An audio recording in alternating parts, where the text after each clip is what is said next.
No. And they go to the joiner shop, Mr. James, Edward James in I don't Paradise. know what's that. But that's how I love loving who do work, you know. Okay. That man used to make furniture, and I used to go to what they call Starfish Hall. There used to be a pre-primary school there. Okay. So that's why I used to go to pre-primary school. But during the time when we get break, I used to go by man learn little thing, mix powder, glue and stuff. And one day he said, I want you to help me fix sand this unit here. I sand, I think it work out, he showed me how to do everything. So we fix it up, it come out nice. So my father come to pick it up in the evening. I never knew it was my home. It was going in. Oh. When I got home, it's right there. That's I said, beautiful. I did this. Your first piece. Your first masterpiece. Yeah. So Yeah. Them bunks of glass with you. Merry Christmas. For everyone. Yes. Guys, you're sorry. No alcohol. Sorrel. No alcohol. Homemade sorrel. Homemade sorrel from back home. You know, but yeah, like I remember scrumming the step, going and everything is for Christmas. Yes. That's where you feel this seed of togetherness. And you know what? And everybody excited to go to Grenville. Yes. To get a gift for somebody, you know, and stuff like that. Especially if I can girlfriend, I get a little apple and give apple nuts and grapes. I didn't know about that. You know about that? Well, I'll tell you that. I will be on my time with you here tonight. Because, you know. Boyfriend? Yes. I wasn't allowed. You have to bring your going girlfriend, Grenville, and you know, you're shopping in the store, whatever. You know what I see happening in Grenville on Christmas time? Those bumper jackets. The big thick coat. Boy, 1 year. What are you saying? 1 year went home. That was the first year I went home. It was 2008, if I'm correct. Yeah. And there was this girl. She was on the bus, and she had on a scarf. And I was like, "What?" I'm like on the bus, and I'm like, "Why is she wearing a scarf?" Yeah. And then she couldn't do the scarf. Like she couldn't make it cool or whatever the style was at the time. What raining? Right. In ting. What raining right now? So I'm looking at her and she get off the bus and I'm like, she's trying and I'm like, okay, let me show you what to do. So I fixed her scarf. She said, why? This girl showed me scarf. And she's so happy. She excited. But lo and behold, when I get to Grenville, everyone had on a scarf. And I'm like, what is happening? And apparently it was Kanye West that used to do this scarf thingy. And that's where the whole scarf phenomenon, whatever you want to call it, was just rampant. So guess what? Everybody was wearing scarf. Lo and behold, I learned my lesson. Oh boy. So I said, and people wearing boots. Oh, talk about that. There's two sisters. In 1987, somewhere around there, I come from the workshop. I trained to my old church, and these two girls come with two white boots, cowboy boots, winter boots in the hot sun. Boy, listen, people, for all those who, when you're in it, you know. Yes. So when I was hot. I'm like just so happy that I don't have to wear a jacket and a scarf. And these people were happy in the scarf and the jacket. You know what? Good time to let it roll. I'm not hating the game because if I wasn't here and I was there, me and my stylish self, I would be looking for a scarf. So there is scarf that we wear in the summer, you know. Some people they dress. Yeah, I know.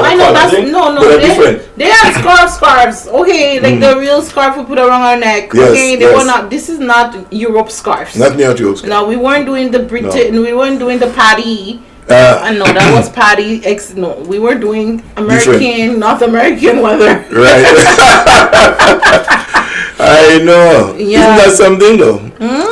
You know, the assimilation of people by our people. Kind of a follow fashion monkey kind of thing, you know. We see it too, we don't know why they're doing it. But that's the one thing I noticed from home. Very rare you find someone that has a style that identify with them. People often assimilate so much that if you're not wearing something that is in where everyone is going, you see what you're not a touch. You're not in style. And then the person will come and say, oh, she don't have no fashion sense. But everyone has their identity. Some people just like to wear black, and that's it. And they could wear black in different ways. But home, you're not privileged. Why would you want to wear black when everyone wearing checkered outfit in this time? Because this is what raining. And you go everywhere, and everyone wearing the same thing. It's like a uniform. No, it's true. I guess. No, because it started in school. Guess what? Yeah. Because we're very militant back home. Yeah. We condition that way. Yeah, so we condition even with the way we dress. When our movements. We have privileges now. We have rights. A lot of people are shopping online. So you know what? Step out and be yourself. You know something? I was talking about shopping online, right? In 1995, 96, right? My late wife and I. You didn't buy Amazon then? No, I didn't buy Amazon. But I was networking. And we was telling people about shopping online, because we used to start shopping online already from this organization. Yeah. And you could buy a dress online, you could do this online, shoes and everything online. Yeah. And people were laughing at us. Yeah. That would never happen. And I see some of these people shopping online like crazy. You know, it just shows how people don't see the future that is coming towards them. Yeah. I remember I went to a meeting in 1998, and this brother said the guy who owned it was his neighbor. And the guy was asking neighbors to $500 a piece to help him to build this stuff and thing, right? He didn't believe the guy. He was a young kid. He walked away from the guy. He said today, at that time, he said about him, because right now he'd be a millionaire. A billionaire. He would be right up in there. Yeah. But you know, I was one of those people, I was skeptic about the reason why I think online was not like anything when it's new. It wasn't refined. It was really there was a lot of scam, but there was a lot of scammers. I remember my friend ordered an outfit, and she said the size was like size 8, for example. The thing was size 8 in children. And I think that sort of like she would press the wrong button. No, like that was it was adult size, but a lot of Chinese, because they come from Asia, they were creating this online companies that was selling out clothes that were not American style, size and all British of that. Style, yes. So what happened? People was buying, and they would sell them so cheap. You excited? You buying a whole heap of clothes when it comes. Talking about that today, whole heap of clothes. So I went online and shop. Oh, what? If somebody buy clothes? I bought shoes. Oh. So it was just the shoes was $197, and they had a flash sale for $6. $6? Yeah, I had them because I was sharing them. What? That's my I have a nice red shoes, right? It was $200, right? And they had a flash sale for $6. I didn't trust, so I buy one. So it came. When I go back, you got to go up to full price. Yeah. So now I saw the flash sale on. I got 2 pair of sneakers, sandals. What website is that? Timu.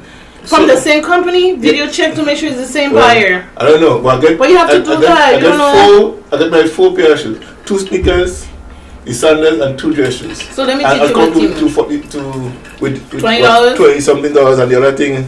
I was telling somebody the dress my wife had on for the dinner.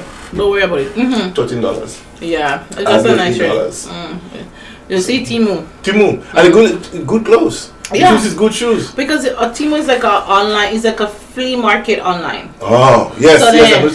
Something that price is different from that. So then you have to look at the buyer, and then you look at I always look at the buyer's name, and then I look at the... Wait, Timu the person is commercial. It's a commercial. Timu.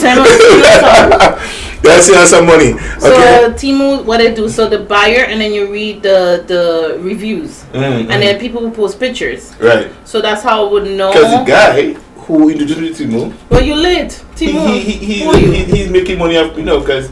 Yeah, we've sent my referral. Yes, so he's the one that. Yeah, well, welcome. I have been on Timu for a minute. I've been there since last year. But I'm more Fashion Nova girl. Fashion Nova, but there's some nice pieces, man. Because Fashion Nova, I just like the quality and. Okay, yeah, I know. So yeah. So tonight's topic is the power of gratitude. Power of gratitude. And I think it was the best fitting topic because we at the end of the year, and we're starting 2025. I remember when people thought 2025 we would have flying cars. Oh yeah, we have anyways. Yeah, but then it would be like everywhere should be flying cars and people walking around like space people. And 2020 give us a show. Yes. Yes. But right now, I just felt it was a good time to talk about gratitude. Yeah. For the past year, the accomplishment, the sorrows, the pain. However you share gratitude, but I think it's important for us to thank the Lord for making it this year. Right? I think one of the things that often happen, we forget to appreciate those who do good for us. Yeah. Yes.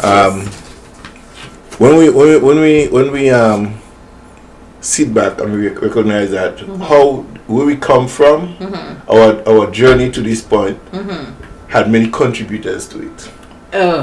Well, you're not, and that's where the whole thing comes. You're not an island. You're not an island. Yes, you're not an island. So just to give it a little impact or just a background. Usually, gratitude is often seen as a simple yet profound emotion that has the power to transform our lives.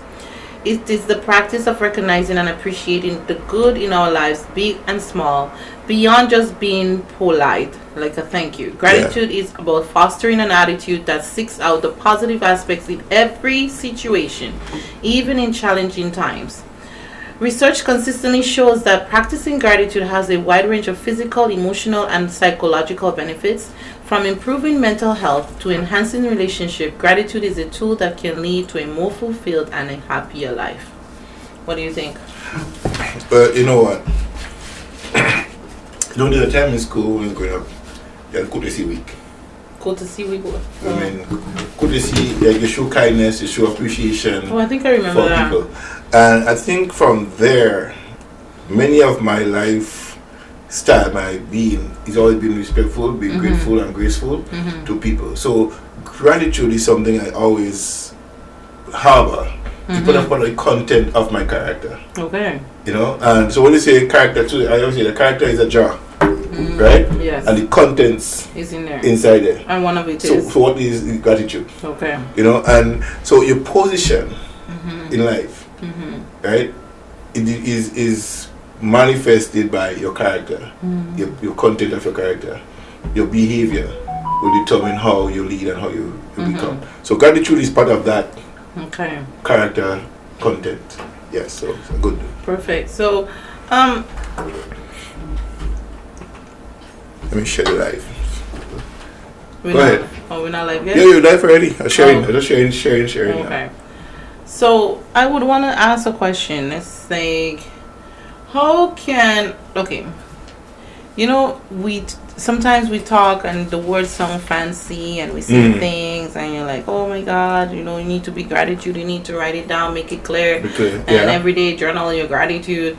But how can individuals cultivate a gratitude practice in the time, especially when they're going through something difficult? Well, again, it goes back to one thing I always say, right?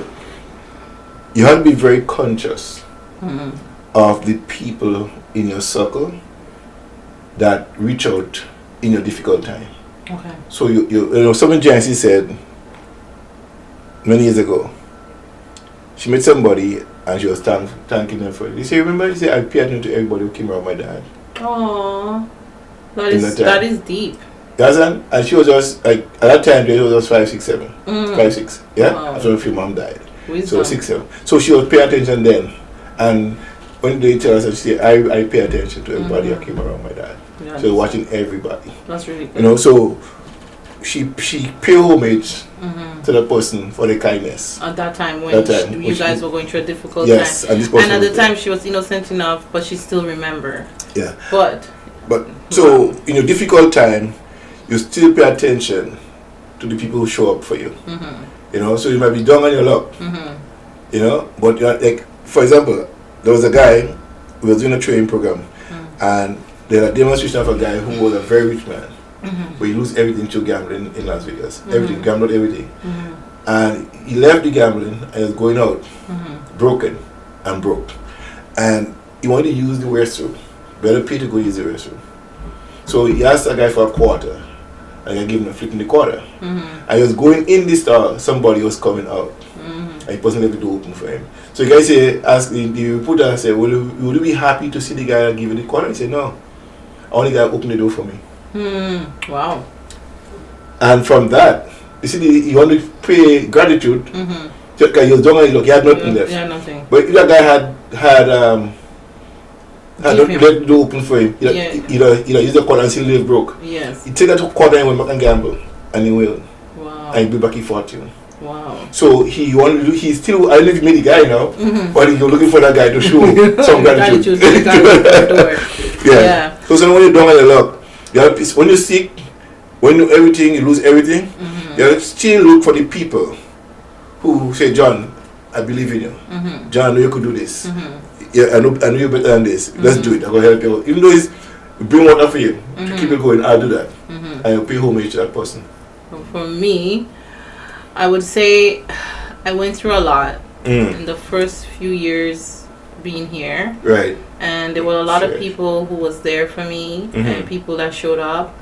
And the one thing I remember is, as you say, I always remember the people that was there when I was down. Yes. And usually when you're down, that's when everyone's fleeing. You know, yeah. That's the moment everyone's fleeing. And when they're fleeing, it's very difficult for you to tell that person to... Sorry, guys. Yeah. We'll carry and check on that guy. Not even close. But what I wanted to say, that's when you're down, that's when everyone flee, and when you're up, that's when everyone gathers. Yeah. And Daniel, one you have to be very, very, very observant about, right? There's people who want to see you succeed, but they want to help you. No. They watch you from a distance to see people fail. And they wait. And if you fail, you say, I know you couldn't do it. They're the loudest people. Yes. And a lot of the times, the people that helps is the one that's the most silent. And they're not looking. Exactly. They're not looking for. Losing stars, girl. Yeah, I'm losing my stars, people. And they're not looking for affirmation, confirmation. They're not looking to be recognized. They want to be in the background. They just say, no, do you. And I want you, it's your moment. Yes. And that's the kind of thing, that's the people want in your corner, man. Okay, see, everybody jump. No. They go in anyway.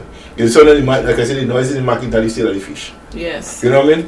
People make all the noise in the market, but they sell nothing. Yes. So you have to have those people that is really close and have you. You see, people see you growing. Yes. I want to be part of your growth. Yes. They won't be loud. No. You know, some people want people to know they're helping, but they're helping anyways. Some people they right up in your beeswax. Yes. So gratitude is a good thing to have, and today to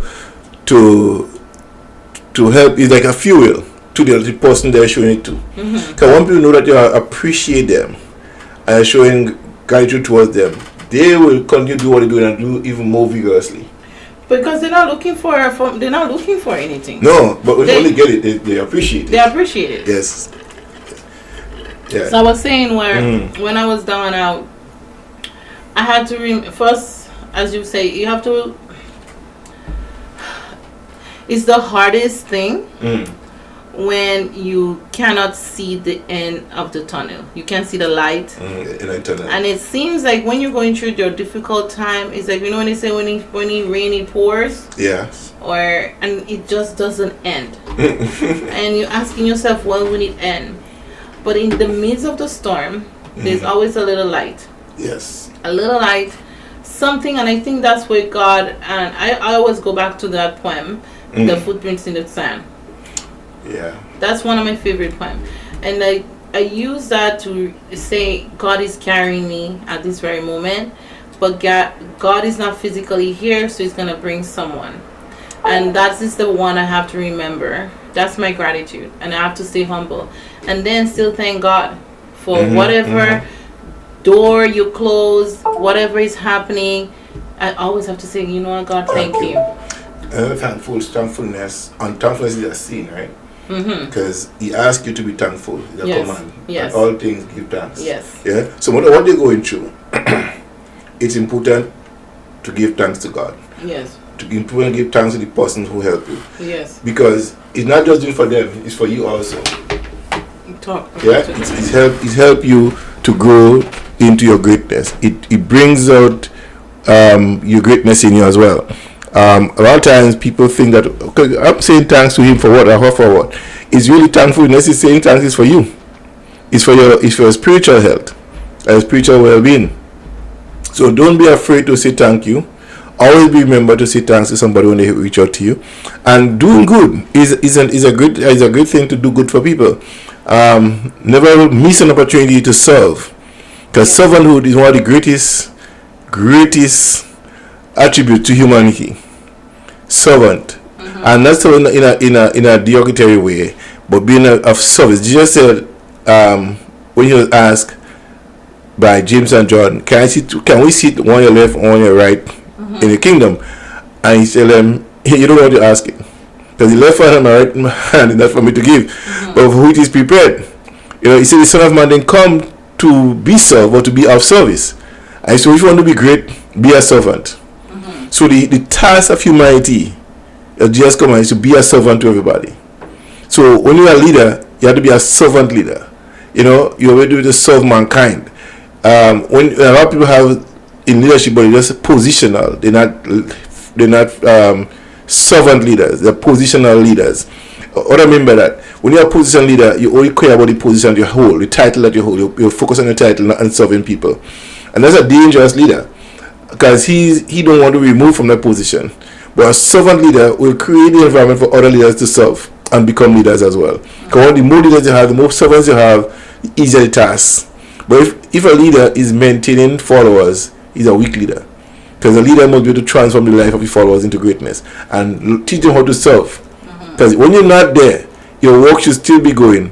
And you can show gratitude to them and they will show it to you. And that organization will grow beyond where it is from where it started. So gratitude, thankfulness is a prerequisite for leadership. The leader and the person who have more gratitude will always be a better servant. Because they appreciate what people do for them, and people in turn appreciate what they're doing for them, and then they will grow. Bigger is like, appreciation is like money on a person.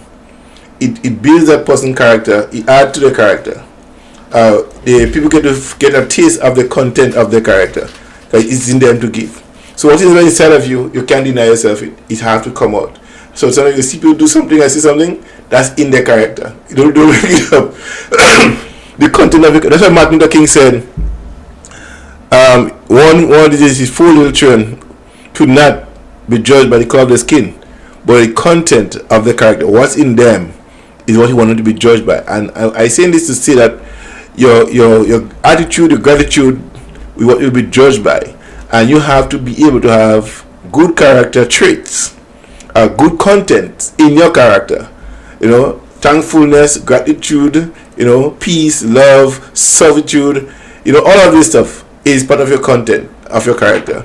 And once you have that, you can change your community. And that's why it's important for the man, and I say the man, the male man, yes, to exhibit good leadership in his home first before you go to the outside. Manage your household well, but then you must be of good report to your community. And the people will share and show the gratitude towards you because how you live with them, how you serve them on the outside. Because servanthood pays more than anything else. That's why Jesus said, I didn't come to be served. And now people in church, they want man to serve them. Serve me. They sit down on the throne, bring my Bible for me, bring this for me, bring whatever. They're not serving. They want to be served. They want to preach the word and nobody's serving. They don't serve nobody. They don't go in the poorhouse, because poorhouse are the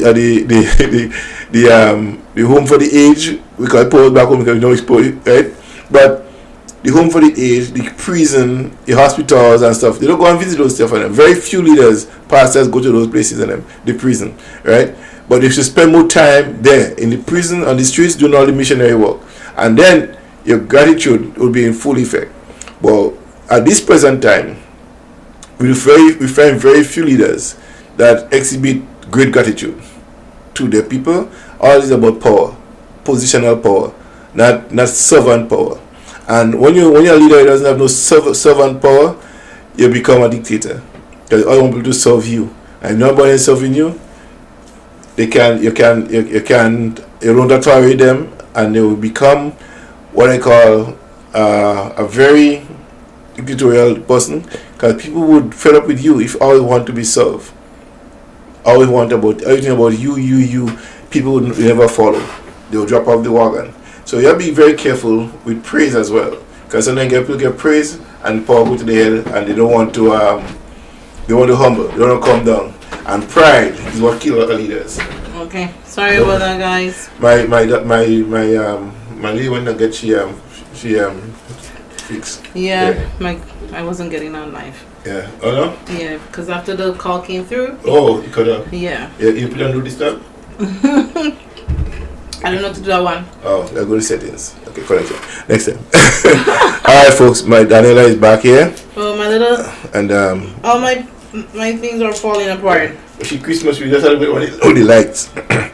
And yeah. So tonight talking about gratitude, and Daniela I have the flow. So yeah. So where we are. So we're talking about. So first, the benefits of gratitude is not about just the feeling, but it's an active practice. So what they're saying is, according to studies, it significantly increases your happiness and reduces your depression and stress. So as someone who works with people that has depression, anxiety, bipolar, schizophrenia, personality disorder, any of those things that affects the mental mind, I always encourage, and part of our intervention is the approach and also validating someone's. And by validating them, which whatever their scenario may be, because often we deal with people that have dementia, so they have memory loss, is reminding them, oh, you did so well. And just saying, thank you so much for doing that. And constantly doing that, you see they change their attitude towards you. Now, it reduces their anxiety at the moment, whatever we're doing to them that is uncomfortable for them. Praising people for goodness, the little thing they do, they feel comfortable. All of us, Daniela, those of us who looking healthy and wealthy and wise, we sick inside. No, we have a little bit. We have inside and outside. Everyone of us have little anxiety in us. Of course. Sometimes we go into a new job. All that anxiety comes. Go into an interview. Right? And sometimes we have things to do for ourselves. Procrastination is a form of anxiety. Yes, it is 100% anxiety. So people worry about stuff. Yes. And you think people are locked up and locked away. It's really those people. When people snap on the outside, they kill people. Yeah. You know, that's why. So you go to work, and your boss. If you want to ask him what if he misses, if he didn't get sex, or you miss coffee, or you miss a period, or probably not. You probably miss any period. Something like that, right? Because they act out. They act out because they have anxiety disorder that are not treated. Yes, and they deny themselves the fact that I'm fine. Living in denial is one of the worst form of anxiety, depression. Yes. Yeah, because you know what you're doing, but you can't control it. Yes. For example, I had a situation many years ago. I was like, I don't even know Mr. Wheeler, the show. This driver driving crazy on the road. They got Mr. Wheeler. The children show. Okay. Yeah. So I was Mr. Wheeler in the morning. And I drive my wife to work up in Maple. I'll be one morning I drive to work and I'm cool, calm and collected. I have my conversation with my wife. She asked me if I'm okay. You're not driving like Mr. Wheeler? No. I say I'm fine. You know? So the next morning, I got my tea and I drink my red rose tea. I love it. Yeah. Man, I hit the road. I'm Mr. Wheeler again. And that's why the tea caused me to react that way. Wow. Getting actually hyper. Everything pisses me off on the road. I start drinking red rose tea, you know. So I stopped drinking red rose tea, Daniela. Well, I get back cool, calm and collected. Mr. Tango. Red rose. Red rose. I don't drink red rose tea again. I stop because it brings you to a point. Like you get a high, you get a rush. Yeah, and then but I wasn't really aware of it until I skip up one day. And you realize, why am I so calm? What people ask me, oh, you so calm. When I see the F-bomb and the mother see everything walking people and they're walking as a boss and you do that. And I'm mad. You know? I'm sorry. But that's how it used to be. I know, I'm laughing a lot. And you know, one day, I seriously, I wasn't going to church at night, but I go up to church. Yeah. But I remember Isaiah said, I dwell among people unclean lips. And the environment was like that. And one night I come home, and before that, I talked to God about that. I was talking to my wife and my mom on the phone one day. I see the bomb I drop it right there in the middle of the conversation. What you talking to your wife about that? I said, oh my God. I said, sorry. Wow. Part of my daily conversation. So it's in me, I just speak it out. So I went to work in the morning and things that happened caused nothing. Yeah. I said, Father, I don't want people with unclean. Can you just change that for me? take away this from me. And over time, people start asking me what happened to me. I say I'm good. I don't swear anymore. I start drinking tea. I pray more and everything. Wow. Right? And then I pray for me not to be in a situation where they call my immigration and not everything. And also I pray for it to happen. You have a picture perfect. Amen. That way. So I had to give thanks to God for that. Okay. The person who actually did the crime, I had to forgive them for it. Okay. It's like God knows Jesus will do what he had to do, but just say, I know I'm going to be here to treat him. When you tell God, you say, you go ahead and do it anyways. Yeah, go ahead because I already know. Exactly. So that happened to me, and I was cool, and here I am today. Wow. You know, so gratitude is important. I have to give thanks to people for. Yes, you have to. I go back to I know this may be unrelated, but I talk about Jennifer had the song Jenny from the Block, and I always say Danny from the Block. I'm always that girl. I'm always gonna be that girl, no matter where I am. I will be loaded, rich, driving my G-Wagon. Yeah. You know. Rolls Royce for me. Yeah.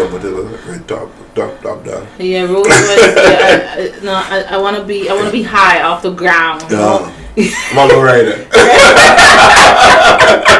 Not a high rider, low rider. You know, I want to see me from a distance, you know, bright, you know.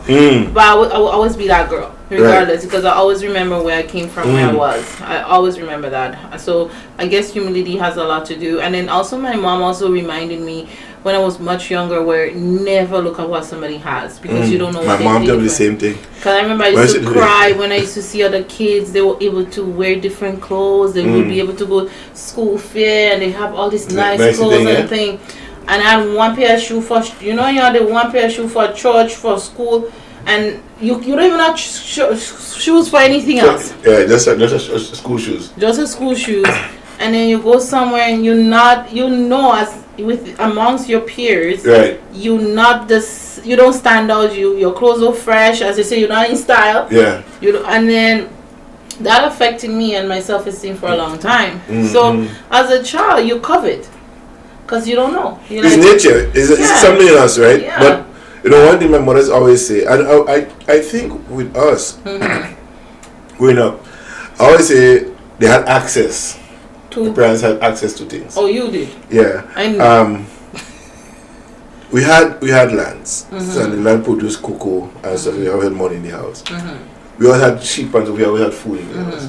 Everything. My grandmother baked. We had bread. We always had stuff. Everything. So there was always food. Yeah, in both families, my mother family and my father's family, I always had stuff, right? But I learned to appreciate people who still show kindness. I meet people and say, "Oh, Joyce's mother." I know Joyce is nice lady. So a lot of times they treat me good because of my mother. Yeah, you know what? That speaks volume, eh? Yeah. I literally up here, and because of my mother, they be nice to me. Oh, that's so sweet. So you shall basically have her goodness is not on me. Yeah.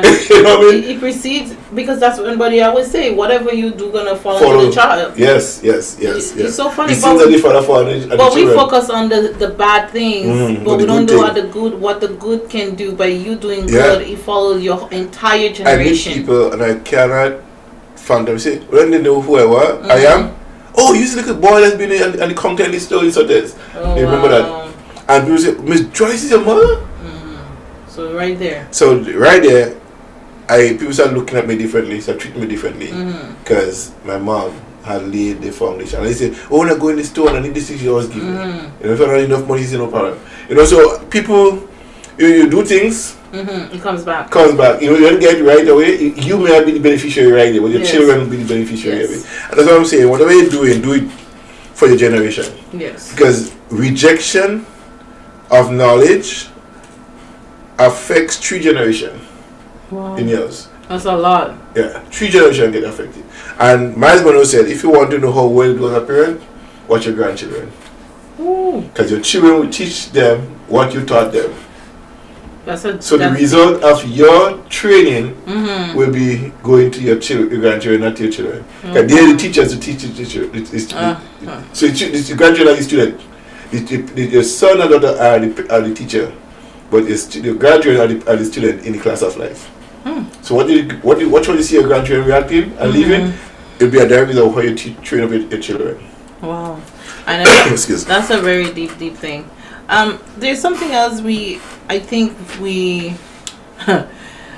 I was talking to a friend of mine, and you know the weather changed now. For everyone that knows, it's winter time. Winter time is -5 outside. -5 today. Yeah. But some days -20.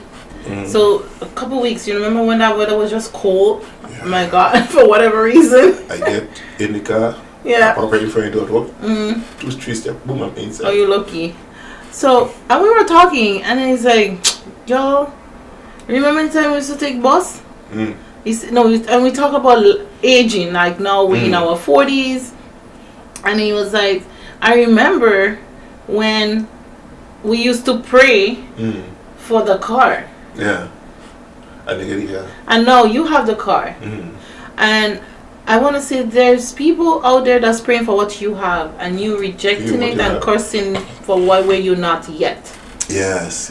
So you're like, you're praying for the G-Wagon, but someone else already have the G-Wagon, but they're praying for the Rolls Royce. Exactly. Right? So it's like, where does it end? But you know something? And then I say that you're praying for things, right? Yeah. Miles Monroe said, you're asking for a mansion, but you can't keep your apartment proper. Oh boy. You're asking for a rosary, but you can't keep the food car properly.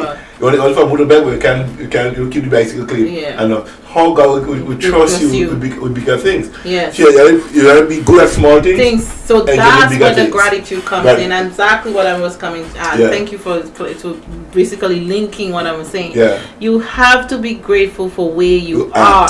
Yes. At the time. Yes. Because the bigger things gonna come. How you manage the small things. Yeah, I had to accept that this year. For all those who know, I'm single. And what are you doing here? We have a thing here to go. We have a thing here. Hold on, let me see how you go. I'm single. And there were moments where Single and Witty. There's a book named that. Yes. I'll bring a lady on the show on the show. Oh, you should bring her on. Yeah, Single and Witty. But then I'm reading this book, Don't Settle Sis, which is a good book. But in that moment, during this year, talking about that, before I fall, I'll let you this book. You'll bring back for me next week. Married for Life. Oh wow. Okay. Okay, you see your wife already. Yeah, I am. So. Yeah, and this year I didn't put love on my vision board. No? I didn't. I didn't put the romantic love. Okay. It was more like loving myself, focusing on fixing you. Yeah, career. Preparing you for what you want to be. But I didn't have an answer. I didn't know what I wanted out of life, because I'm like it was in transition of a new career and all that. Yeah. And late this year is when God answered my prayer. And it was like, you need to be grateful for where you are right now. Yeah. And be okay with not being a wife. Yes. It's nothing wrong with you. It's just the person haven't found you yet. I always say somebody's son. The man who finds a wife finds a good thing. And so, yeah. You need to find a girlfriend, eh? No, I'm not a girlfriend. No. And I had to remind myself to use words like that. Like, I am a wife. I'm not a girlfriend. I am, right? And during this time, I found peace. And I was telling someone, I am at peace and I am peace. Right. I am peace and I am at peace. Yes. And I'm really at peace and being honest, and there's no other way to express this. I am really at peace. And that's a good thing. You see, again, the Bible says, right, as a man thinketh in his heart, it becomes. Yes. And our functioning as a human is in direct relation how we think. Your thought process will attract what you want to be, to want to have. Yes. Because when you're thinking of something, you're attracting it to you. Yes. Right? So when you see you get a certain result, what you thought? Woo. I like that, John. Yeah. You didn't rewind it. If you like what you're getting, what you see, check your thought. Yeah, it's true. If you don't like what you're getting, check your thoughts. Yeah, check your thoughts. Every thought is a prayer. Yeah. So if you're thinking evil will be. Evil will manifest itself, and it's so true because think what you want. Pray for what you want. You know, so we had a conversation last week, right? Some people feel they must go to church every Sunday for God to bless you. I remember we always talk about that. You don't have to. Jesus gave a command to be blessed. They asked him how to pray because they said Jesus getting results. So he said, well, how come you're getting results all the time? He said, this is what you have to do. He said, the Father already knows what you have need of. That's God. He said, he knows what you have need of. So go in the closet, lock the door behind you. In the closet, in the sense, there'll be a safe space. Yes. You're alone. Whichever the closet is, right? And I think we need to create the closet is not a physical closet. No. It's away from everybody else. Away from just everyone where you pray. No distraction. No distraction. Car, sometimes it's just sitting by the water. Right. That could be your closet.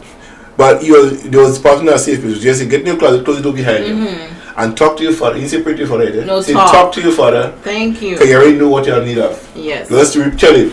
That's what you're here for. And that's not talking in tongues. No. That's not talking in tongues. You have to not talking in no blessing. I'm telling you right now. John, they will come for you tonight. Talking to get you no blessing. And you going to help me either. Ooh. Okay? So them church people will hold clutching their troubles right now. Paul condemned that. He said, he asked them a question, since you believe, did you receive the Holy Spirit? And the question is why? But that's different. I don't feel like preaching, but I will do that. You know? Talk about the closet. But I will go to the closet. So when you go to the closet, talk to your Father in the closet. And when you finish talking to him, you say this prayer. Now you're praying. Our Father. What did you say? Which art is where? In heaven. I don't you know. In heaven. What are you asking to do? Let your kingdom come on earth. Just as it is in heaven. And let your will be done as it is in heaven. So we're asking for the kingdom of heaven to come in your life. In transition. Yeah? And the will, whatever he will in heaven, to come in your life, to manifest itself here for you. So, we are children of a kingdom. And we calling the Father and let the kingdom come. The kingdom means in all the benefits, the will of the kingdom. You want somebody there to leave a will for you, something will for you? Yes. Okay, you want the will. Everything that will come to you. At the time when you're alive. What are you asking for? Your time. You're not there to go in heaven to get it. You're right here getting it. Okay. There's no blessing up there. Every blessing I think is down here. Up there and that end finish is praise time. Right? Because for gratitude again. Right? So you're praising and thanking for what he has done for you. Here. And when you go to class and people say, well, she don't come to church every Sunday. She said, oh, how come she blessing? More people are blessed outside church than in church. Because they follow the principle of... Amen. Okay? So... They follow the principle of life. They do gratitude. They do their journey. They manifest. The children was wiser than children of the light. And they have... Their faith is the mustard. The mustard, if your faith is as small of the mustard seed, and a lot of these people... They have faith. They believe. Watch, the little church. Yeah. These people pay more to church than anything else. They give more because they give faithfully. They ain't giving grudgingly. Yeah. Okay? And giving tithes not 10% again. Jesus said give all you got. As much as you have. Freely you give. Without holding back. Without wandering and saying, oh God, I have to pay the boss now. Yeah, and you're giving grudgingly. You don't want you to give grudgingly. You want to give free. 10, 20% you have to. And you'll give you full paycheck if you want to. So give happily, cheerfully give. Yes. Okay? Even if you give me 10%. And it, I don't go into this. Well, we're not going into the giving now. We're talking about gratitude. Gratitude. Yes, show gratitude. You're on fire tonight. No, but it's true. And I think that's what was for me. Is that my thought became my prayer and my prayer became my actions. Yes. Because you live out your prayer life. Yes. You see, and I'm not in church every week. Let me make that very clear, people. Yeah. I'm not in church every week. You're in a relationship with God. I have a very strong relationship to God. And that's what God wants. Yes. A relationship with Him. Yes. And I think sometimes we sell people the wrong idea of church. Yeah. I would like to see people come to church. And they come to the church like a hospital. It's like a grocery store. It's like a bank. You know? Yeah. Everything happening there. Yes. You understand? You could get everything one-stop shopping in a church. Yes. You know? When you come to church, there is food. The synagogues are like that. To the people who help you there. Yes. You know? But Daniela, gratitude is so deep. It is deep. And sometimes we as human beings, we don't really focus deep enough on our gratitude. Because we want it now. We want it now. And we jealous over, we coveting the neighbors. Little $2, and that's the thing. You don't know what that person is going through at that time to maintain that lifestyle. They don't know. So you with your little Fiat car, you cussing that Fiat car every day. You get in the car, this stupid car, this thing, this that. As opposed to say, whoa, I'm in my Lexus today. You know what I mean? When I go, make it. I make my place every day. I go home. Walk into a place. I literally envision I'm walking to my home. I used to say, because at one point I wanted a condo and all that. And then recently I said, no, I want to be a wife. So I want a home. And I want a big home. I want a backyard. So when I go home, I literally, I'm walking into my home. Yeah. My 4-bedroom home. Nice foyer. And I envision that I smell the home. I see my husband in there. The ham boiling right now. I already hear he's saying, "Hi, honey. Welcome home. How was the drive? All that.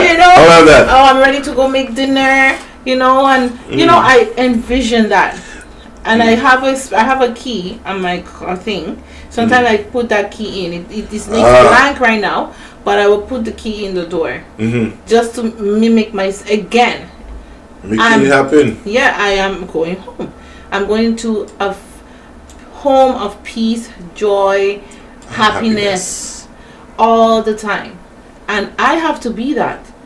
Yep. I have to be that because that's the only thing I can give. I can't plant corn and expect to get peace. No.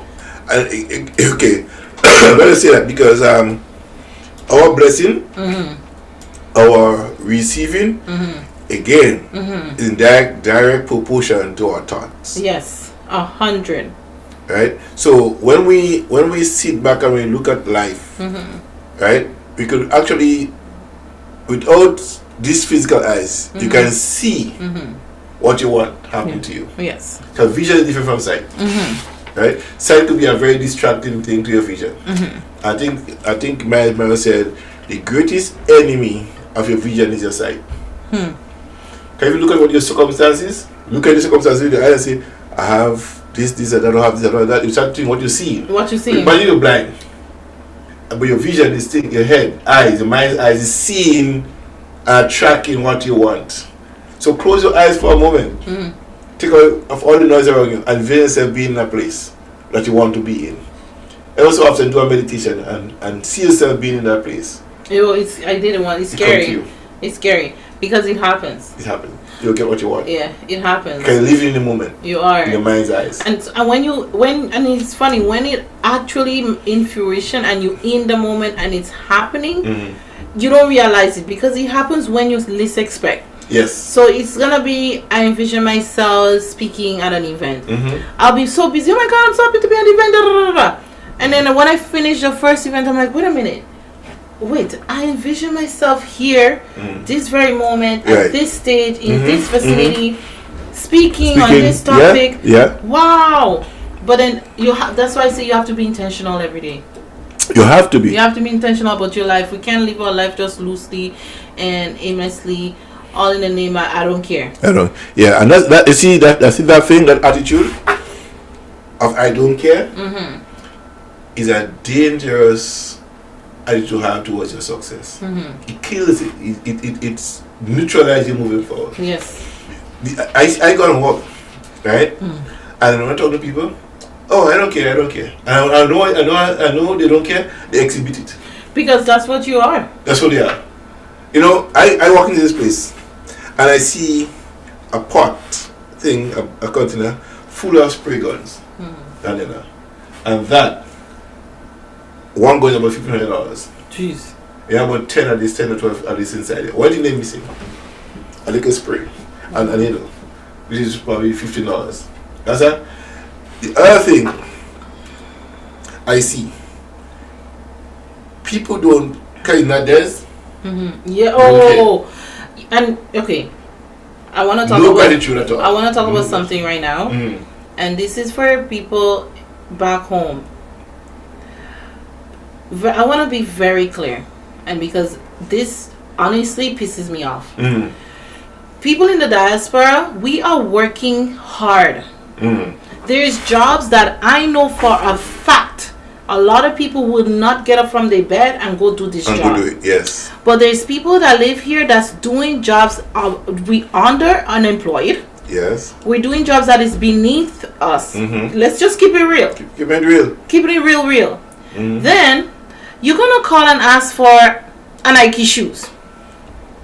Okay? Talk about that later, right?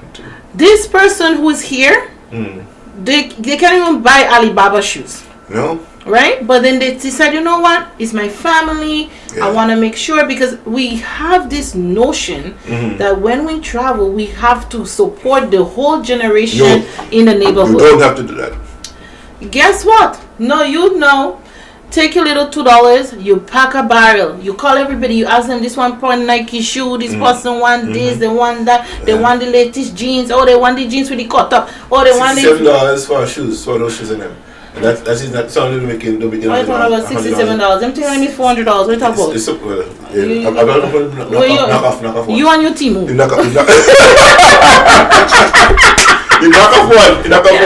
No, you're asking for those things, and your family, whether it's your mother, probably your mother have left to come here to make a better life for you. Your aunt, your sister, the older sister, whoever is here. They're struggling. The struggle is real. And it's not an easy thing. The weather outside, back home when it rains, people are raining in lie down in their bed, slapping mosquito and sandfly.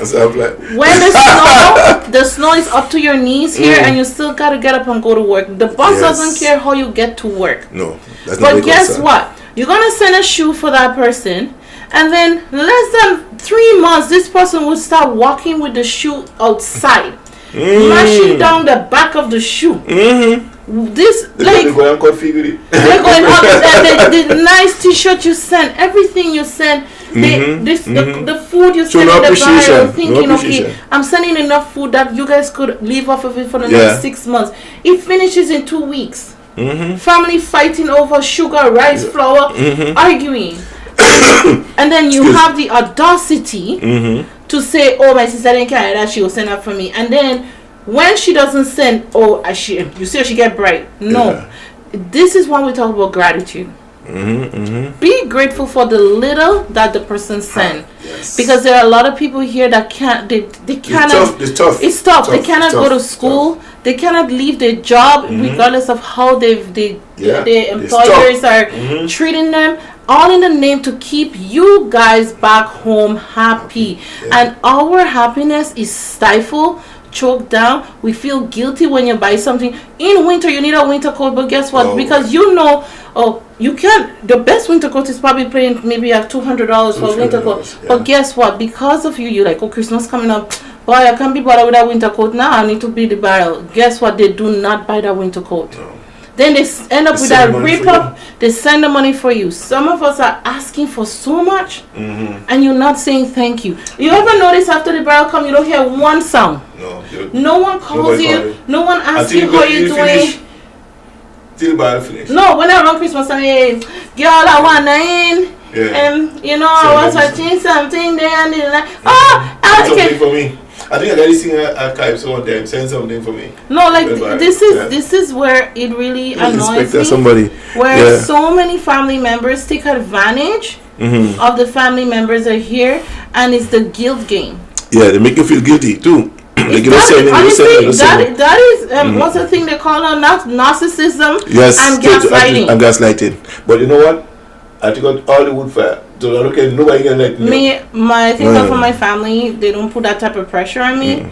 But there are families who are in that type of pressure, and we really be grateful. If the person can send something, they're not lying. You see, I watched a documentary a couple years ago. Daniela. Sorry, I went off for a minute. That's okay. That's cool. That talk about the people who don't have no quorum to deal with the gratitude. Yeah. They did that documentary on Jamaican kids and the parents, right? So this kid in getting all he wants from his mother. Now she living in nanny. Boy. So the PJ sent home. That's where I live. Son, 10 years old. That's where mommy house, right? Any she want, he said Nike shoes, brand she get me. This other one, if I have an apartment, you live in an apartment building, that's where you live. Mm-hmm. In the documentary, when he come asking for which one you sleeping in tonight, I think the whole place is the father one. The other one, the kid, the house, the woman couldn't live there anymore. She had to find a basement apartment to live. Yeah. The children was so disappointed to know that's what they want to live in now, and she cannot get them the Nike shoes anymore. Yes. Right? That's what I'm making. I don't pay rent, I don't pay this, I don't pay that. Mm-hmm. The money is done. Yes. So the children in the documentary end up selling drugs. Right? They saw the BMW and they want that. So they end up doing the drugs to get this stuff. But no form of respect to the mother who was working hard here to get them the things that they wanted back home. Now you come to be helping mom. They want a quick fix. And that is a dangerous trend. So let your children know early it's an easy road. Set boundaries. Set boundaries very early. And set boundaries with family, extended family. I have friends from Africa where they have to send something for some auntie that not even an aunt relative. Some family friend that they used to pass and say good morning to. Mm-hmm. And they have their number. Yeah. I'm like, why did this person have your number? Call you I have to send my kids to school. I said, does this person call you and ask you just to have a normal conversation with you? On 20 naira. No. On 40 naira. 40,000 naira. So set boundaries, and this is for the diasporas. Please set boundaries with your family members. As John said, build the expectation. It's the same way up because you cannot keep giving and then you don't have left. Yes, I think one thing that the trend of generation before us has set it up that way. Yes, we're to break it.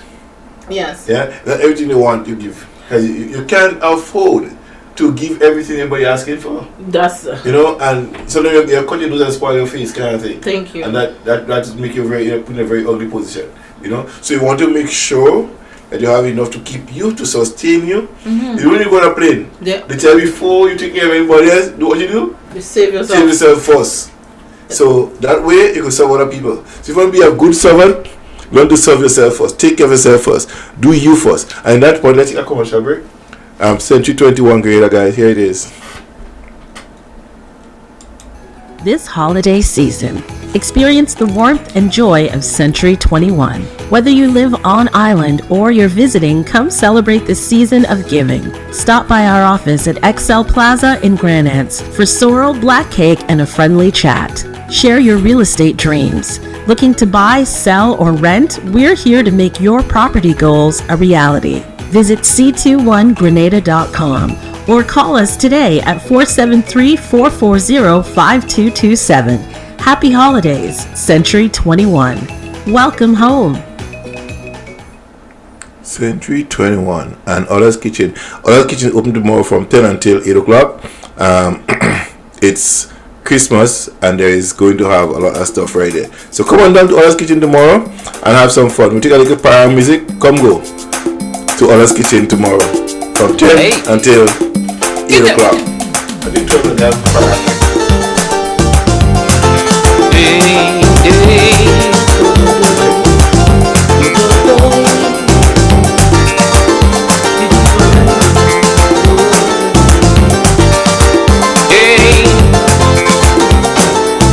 Every time parent season comes around, day and night I hearing the same old song. As I pick up me quattro to go with the boys.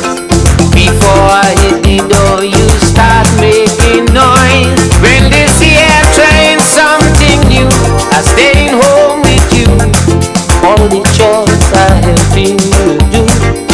I'm tired of the complaining, the constant tongue lashing. So when they come for me, I want you go with me. Wayo, then you go see how the parangos have me.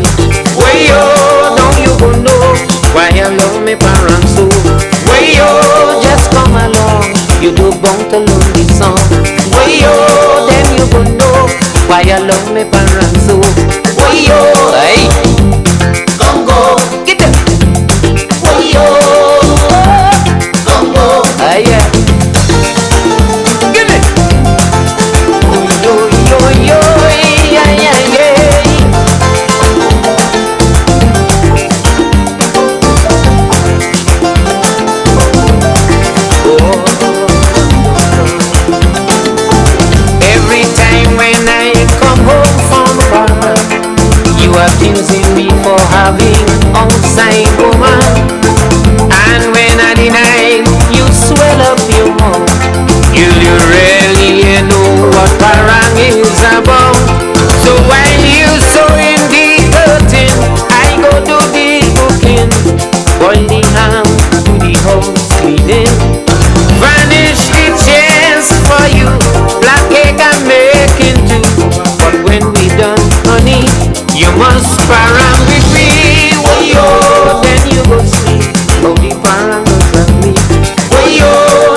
you don't want to learn this song.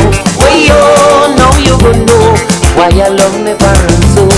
Way yo, hey, come go, get up. Way yo, hey, come go. Oi, oi, oi, oi, oi, oi. Give it. Way yo, come go. Way yo, come go. Way yo, come go. Hey. Way yo, come go.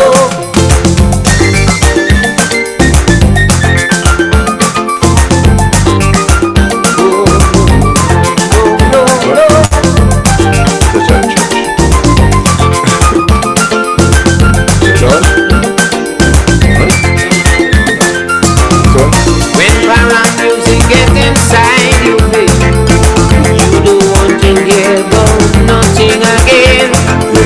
Quattro strumming, parent shaking bass for me. Baba show me wine and pastel passing, sneaking up on your partner to sing a levanta, and then you go cross by his back, going by people you never see and making them happy. Do bunk for Ramadan, just a good serenade. Way yo, then you go see how the parents have me. Way yo, now you go know why I love my parents so. Way yo, just come along, you the bunk to learn this song. Way yo, now you go know why I love my parents so. Way yo, come go, oi. Way yo, come go, get up. Sereno será, Hey, será madrugada. levanta, Sereno será, será madrugada. levanta. Sereno será, será madrugada. Oi, oi, oi, Sereno será, será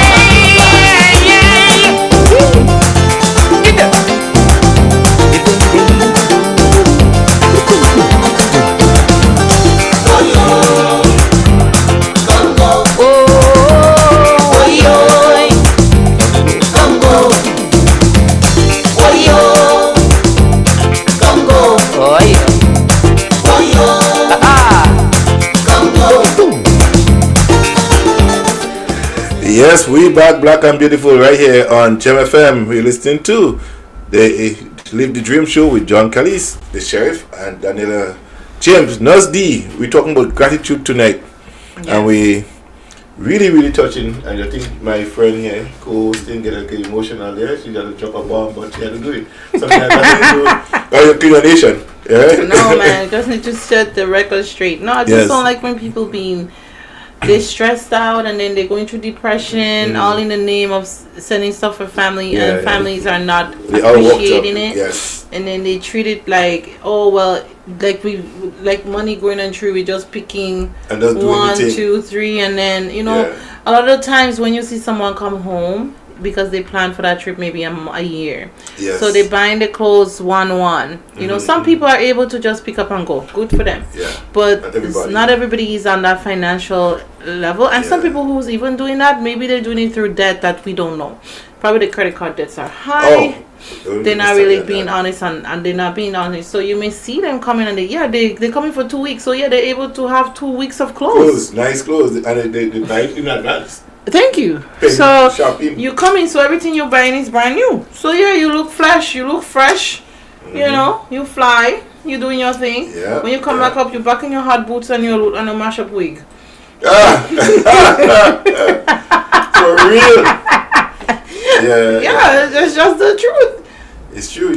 This is not to say if there's not people that's doing successfully well, and not able to provide. Yeah, people do well. Support. I mean, but we're saying is, even if your families are doing well, appreciate what they're sending. Yes. Because that doing well also requires maintenance of that wellness life.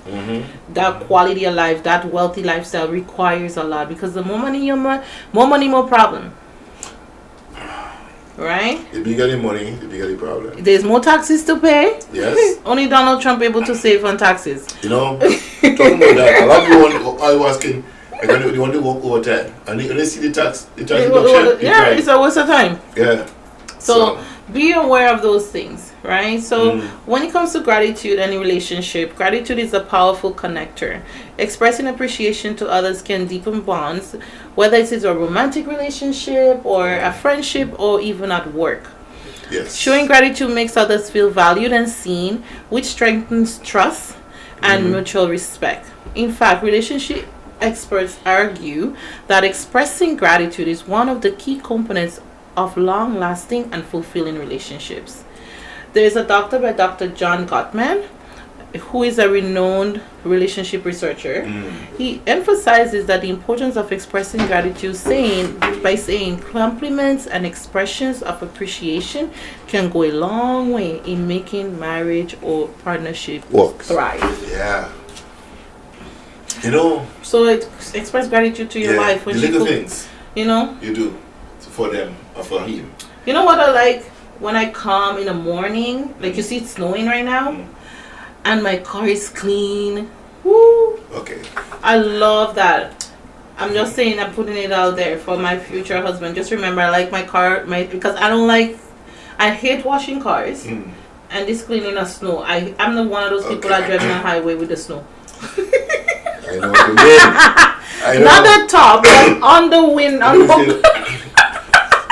You have your hood still has snow in it. But I hate doing that part of my life. You know, when I got in the morning time, I said if I want to work, she's not working. Right?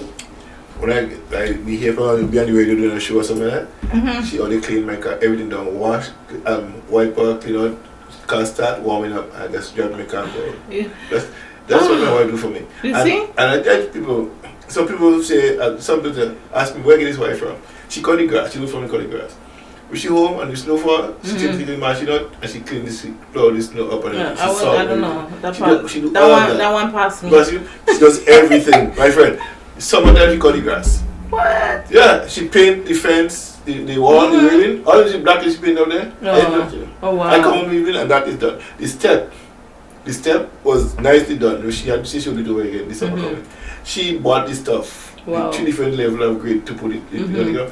I came on and she don't pass up, she or don't come on the step, pass to the bottom. That is so sweet. She clean everything. And I remember somebody from church say, so what John can do? She said, I live here too. Woo! That's the answer. Bars. She said, I live here. And that's one thing about difference. My first wife, she died thing too, but my wife now, we do those things without even question. I ask her. Wow, you see? I don't ask her to cut the grass. She's on the John cut the grass even. But if she come only from work and she don't work it, I know she don't wait for me to come to do it. She'll do it. That's really nice. You know? So for me now, gratitude. Yes. I have to reciprocate. Yes. I have to take her for dinner, buy something, show some love, respect. And I think when we're in a relationship, gratitude is so important. You know, it is a fuel that ignites the relationship and keeps the fire going. Keep going. Yeah. You see, we have a pilot in a stove, right? And that pilot, it never go out. So I turn the now one, the flames go up. Gratitude is that now. Wow. It's there. It's there. Once you turn it, it ignites. Boom. So gratitude is important in every relationship, whether business or personal. It's important to show gratitude to the people that you live with, people that you associate yourself with on a regular and a consistent basis. Show that level of gratitude. It will pay great dividend yes. in the relationship. And you people remember you for that. You do. That's important. You know. The small things. Celebrate and express gratitude to the people around you. Do not forget that they did that for you last week and then you reproach them when they don't do something one day. Never reproach people for things they didn't do for you. Yeah. Never. Yeah. Find a way to serve them. Ooh, I like that. Find a way to serve them. Because, you see, the more you do for people, the more you benefit. Yes. Because you've been a servant, and servanthood pays well. Not as unto them was unto God. Do it as service to God. And watch the benefit come back to you. Once you do it, he said, you know, income, he said, when I was hungry, you gave me to eat. When I was thirsty, you gave me to drink. When I was sick, you visited me. When I was in prison, you came and looked for me. Right? Now enter into the home of my Father. Amen. Isn't that what you want? You didn't say, oh, you come to the adultery, you thief Miss Mary, bought that bread, you thief this person, this, you thief that. You never come like that. Poor Miss Mary. I know, eh? But God, Jesus pointed out the thing that he didn't do. As until you did that, the good things you did, you feel him. You can ask him, where are you? He said, as much as you did for the least of my brethren, you have done it unto me. So Jesus wants you to do good for people. Be a servant to people. Serve people.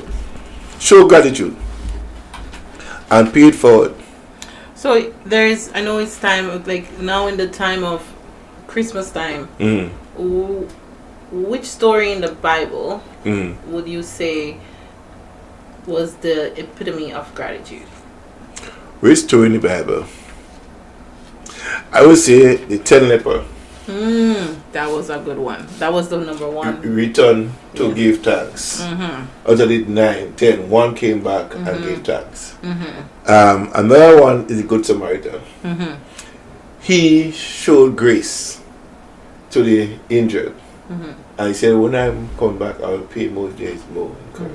So it's a form of kindness, gratitude towards, you know. So even in the Bible, we've been practicing gratitude. Yes. A lot of, like, there's so many stories. We have Job, we have the bleeding lady, you know what I mean? Yes. We can go on and on, you know. So gratitude is important. Like we thought gratitude is, as you say, being ungrateful is a sin. It is. It I'm is such thankful a sin. ungrateful, that's a sin. Such a sin. And just imagine how it feels when you do something for someone and they don't appreciate it or they don't show gratitude. Exactly. It affects God the same way. And we're treating God as, you always say we treat God like what? I can't remember, but you always say like we treat God like we go in only when we need something. We need something, like we go in like a charity case. Yeah. You know, to him. Yeah, it's like, it's always gimme. I think I see everything here. I had something here, Daniela. I said, put it up somewhere here before. Where put it up? Here. May I never forget on my best days that I need God as much desperately as I need on my worst days. Yes. So I always need him. You always need him. I'm always needing him. So I will give thanks to him every day for everything he's done for me. Every moment. You know, when I'm driving my car, I pray. Yes. I have no conversation with him. You know, I pray for people and I see people. You know what the greatest gift I want to have right now from God? Not speaking in tongues. You already have it. Is to heal people, you know. Raise the sick, raise the dead, make the crooked straight, make the blind see. That's what I want to do, you know. That's my thing. That's the gift I want. I don't want to talk in tongues. You know what I mean? That is talking is the education of self. That's what he said. Paul said, prophesy on people. Prophesy. Talk about what will come. You know? This tongue talking. See, I speak tongue all over. What are you talking here? People come in and guys a barbarian. Everybody talking a different language. See, prophesy. Prophesy. Yeah, Paul condemned it. He said, no. Forget this talking in tongues thing. Prophesy for me. Prophesy. Are you doing a prophecy? If you're about, if it is a tongue, let's be between 2 or 3. Somebody should be able to interpret. So if we go to practicing gratitude in the difficult time can be transformative. It's easy to be grateful when things are going well. But gratitude can be a lifeline when you're faced with adversaries. In the moments of hardship, focusing on what we have rather than what we lack can shift your mindset and help us find peace. So we have a philosopher, Mr. Friedrich Nietzsche, who said that he who has a why to live can bear almost any how. Gratitude helps us discover that why, even in the face of hardship. Adversity. Yeah. You see, ask me every time, what is your why? Yes. Your why is your reason for living. What's your why? You know, when I see the people, and I never give them a paintbrush and an easel, a big canvas, paint a picture of the future, what would it look like? That's your why you print. That's the actual why you're painting. Yeah. See, that's my why right there. Yeah. So every day you go hard for that building. That's every day, why. that physical. Yeah. When I'm driving around the place, I'm looking for a spot. Yeah, because you have to have that place in your head. You have to, Exactly. you have to see I see it. buildings that look like. Yeah. I see someone driving on our road. Mm-hmm. There's some nice building, long building there. I could just put a level up and just use this, and transform it into what I want. Mm-hmm. Its vision Mm-hmm. is directly related to your dream. Mm-hmm. You know what you want, but the vision of seeing it happening. Yes. Okay, I need a car. What car do I want? I envision the type of car I want. Mm-hmm. I know it's a car. Yes, vision. A dream is a big car. Yeah, what kind of car? Mm-hmm. You envision that car. Yeah. The size of the wheels, the leather seat. It's not just any leather, but hand sewed leather. And real cat skin, not no fake. Cat skin leather. This man really talking about his Rolls Royce. Exactly. We like a fridge inside of it. What? This guy one time. You ever took a ride in it? You can rent one for the night. I know. Do it for your anniversary. Surprise your wife. Yeah, go down to Niagara Falls. Yeah, no, Dave, you have a driver. What are you talking about? That's the whole purpose Yeah, of you Rolls got a driver? Royce. Yeah. Oh, man. You have to rent it. You have to like a limo. So instead of the Rolls Royce, instead of the limo, Get the Rolls Rolls Royce The driver. with honey. Champagne in the bottle inside. Everything set. Yeah. She just dress you Just to set impress. everything for her. She just show up. Go pick her up. Oh no. She go with buddy. No, she come home. No, set up. You set everything up. I'll talk to you about that Okay. off topic. All right. You see, no, this setting you up here. All right. Oh, so you set it up nice, and start envisioning yourself. That's your regular life. That's your regular life. I want to drive her. Always think about this thing, right? Where I did it before. Is taking my wife to the opera. Mm-hmm. Oh, okay, that's beautiful. It won't be opera. It will be jazz. We did one, and we went to see this. This wife. We went to see Shanghai. Keep talking. Shanghai is a Chinese show. I'm on TV right now. Shanghai. Mm-hmm. They have this. We went to see that. Oh, that's amazing. Is that the one where they advertise when all the people come? I want to see that. This is so nice. When you go in there, yeah. You feel like you're in China for a moment. You're feeling the China experience. Wow. It's really nice. Where they bring, and it's like they have they're advertising right now in the mall. In Bollington. I think it's in Bollington now. Mm-hmm. They have it showing there. They're showing it in February. They had it in China Center. Yes. Down on Front Street. That's what we went to see. I wouldn't get talking about the ticket just up from Pete at her house. Just on top, you're seeing everything nice. Ooh. Oh, it was amazing. That's beautiful. That's beautiful, and for me, who doesn't? I doesn't lie about that. Yeah. I love experiences. I love to go to those things in them, and that's why I say to people when you're dating, don't wait for the man to do everything for you. You see, men don't complain and say, but we want the same treatment, and they don't say they want it. So they think they are not going to do it. If you do it for him, what will happen to you? Yes. He will pour out more and show that you showing some appreciation for him. Yes. And a conscious man will not see the other one, oh, he's spending on me, I don't care. A man like me, for one spending any money on me, trust me, she'll never regret. Yes. That, because that stay in my head. If for example, if I did somebody, I wasn't bring me a gift, that woman bring me a gift, I don't see just as a gift. I see the appreciation for my time. Okay. She took time out to think or get enjoy a gift. Yeah. You understand me? So I had to reciprocate that some way, somehow. Because she didn't just don't get about that wine, I get some flowers, I get something for you. Men, real men would appreciate that. Okay. Right? It don't be a regular gesture. Just once in a while, time she do that, that man will feel different. If he's thinking well, you never let that woman go. Okay, I'm getting some lessons. You want to keep her close. I do like buying things, and for me, I just like as you say, appreciation. Yeah. And sometimes that's the only way you can show appreciation because you can see, okay, what, I noticed this is happening. Let's say you're talking about a big meeting coming up, whatever, and you see him dressed to a meeting. Next time, you just surprise him with a nice tie. Exactly. Because and then you get that's what I was to say. You customize the cufflinks, Yeah. so you find there's some really fancy cufflinks, or you buy him a nice shirt that he can go and say, you know what, I noticed you doing a lot of business meetings. Yeah. But then some of your outfit, and the thing is, women, we always, anytime we meet a man, that's the honest truth, we always finding ways, okay, what can I work with? Okay, how much changes does he require? Okay, he needs a little, upgrade. But how much of it, and how receptive he is to that upgrade. Yeah. So it may be in your clothes, maybe in the way you speak, maybe the way your skincare. There may be something we're gonna see, and this is why we need to be that. If we're not being used, your helpmate. It's very hard for us to just be you doing everything yourself, and then it's like, why am I here? I need to feel like I belong. I think, and I'm making an impact. Exactly. And no, it's true. And a lot of people don't look at relationship that way. How your level of influence will change that man. And if he in a relationship with somebody else, he will know that this relationship here, this is serious stuff. That person then just They put some thought into help me change over a period of time. Right? You start pouring more into him and he start receiving it, he start reciprocating. He want to spend more time with you. Right? He want to give you more of his time. He want to call you more often. You want to do that. Because what?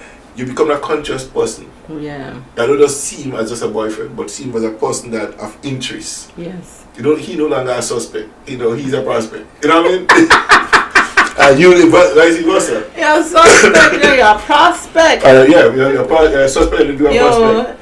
John, you're a rapper? John is dropping bars tonight. Sometimes, when we are doing marketing, right? Your first client, before you go a client, you're a suspect. And then you go a prospect. A prospect in a 5 second, in a 5 minutes. Suspect, prospect, buyer. So you suspect him, you might be a good prospect him. Prospect him is going to reach out to him, talk to him, then you could become a client. You sell him a product. Oh God. So suspect, please, prospect, and then client. So again, ladies, express gratitude to your partners, and that goes vice versa. Yes. For men, also express gratitude. Another thing I want to remind people of, like when you're in a relationship, don't wish your wife could be your friend wife. No, don't do that. Don't do those things. Don't get into that space. Don't compare. Because they may be like Johnny saying his wife like to do the outside part of the outside wife thing. You may have a friend whose wife like to cook. Yeah. And you say, boy, you come home now, you're yelling at your wife for not cooking. But then guess what? This wife is not gonna be painting no fence. And cleaning snow. No, she ain't doing right? That. So then, as I say, keep the devil I'm not very good. Appreciate the devil than the devil you don't have. Yes. Exactly. So just appreciate the person that God bless you with. Yeah. Because they're in you chose that person because there's something you were lacking or something you weren't able, you didn't have. I always look at it as it's a fall over. I come 100, you come 100. Yeah. There's no 50-50 relationship. No, this is nonsense. Who told us that lied? That's a lie. There's no 50-50 in relationship. Okay. My birthday things are falling off. Your Christmas thing? The Jesus stuff? My bows. That bows, the Christmas bows are falling apart. I got an inspiration. I saw a thing online and I'm like, I'll make it. Okay. So I realized I had to anyhow. This is Christmas, guys. It's parang night, Friday night. So I'll take another parang song. Alright. Then we'll go back to the one. Because of about 11:30. 11. It's almost 11 o'clock. Okay. So do one song. I'm back and wrap up. I'll go and get some food. Alright. And what's the part? Okay, guys, we take a song here, and you like Millie Parang? Let me hear your Millie Parang. Okay, here's the boys. This one is this year is more fire. Here's the boys. So let me hear. Yeah, you know who it is. It's Brother B and I'm picking up DJ Soca Alec. I'm the body thing out. Me said so. Brother B says, DJ Soca Alec, are you got clear? Anytime, anywhere. Show the world. Travis, the leader of Caribstone crew, that was really going out to you. When you know it thief demand money. Shoulda bring the rules in for my seat. This and your sister say you take a chance. Shoulda buy back the shots and underpants. Although you pay me to hush my mouth, win all of them panties to go out. This here is more fire, with lightning, brimstone and thunder. The police arrest us, don't say nothing, cause the jail is for human being. This here is more fire, with lightning, brimstone and thunder. If the police arrest us, don't say nothing, cause the jail is for human being. Travis, you must stop that, boy. He, don't touch people thing, boy. Don't do it, boy. I want you. He. Dreadful girl, you really make a shame, but you say it's not you to blame. After you stay down in farm tree, you still come home with a belly. You know you raise your mother pressure and send your father in a coma. You say he's mad oh, to the wrong, he what was the hole in the condom. This here is more fire, we lightning, brimstone and thunder. The police arrest us, don't say nothing, cause the jail is for human being. This here is more fire, we lightning, brimstone and thunder. If the police arrest us, don't say nothing, cause the jail is for human being. Education is the key to success, girl. What you go to school to study? Don't brother me a come, girl. You're too young for that. Hey. When boy I didn't want to call your name, but you really make Montrose people shame. For a big man you really laps. The girl in St. John you kill you with claps. You see how you forcing when you pin and nothing to come in. Shame to know your name they on my list. I hear the claps turn to syphilis. This here is more fire, the lightning, brimstone and thunder. The police arrest us, don't say nothing, cause the jail is for human being. This here is more fire, with lightning, brimstone and thunder. If the police arrest us, don't say nothing, cause the jail is for human being. Be careful, boy. Too much sickness outside there, boy. Hey, my boy is my friend still, you know. Fire go like them.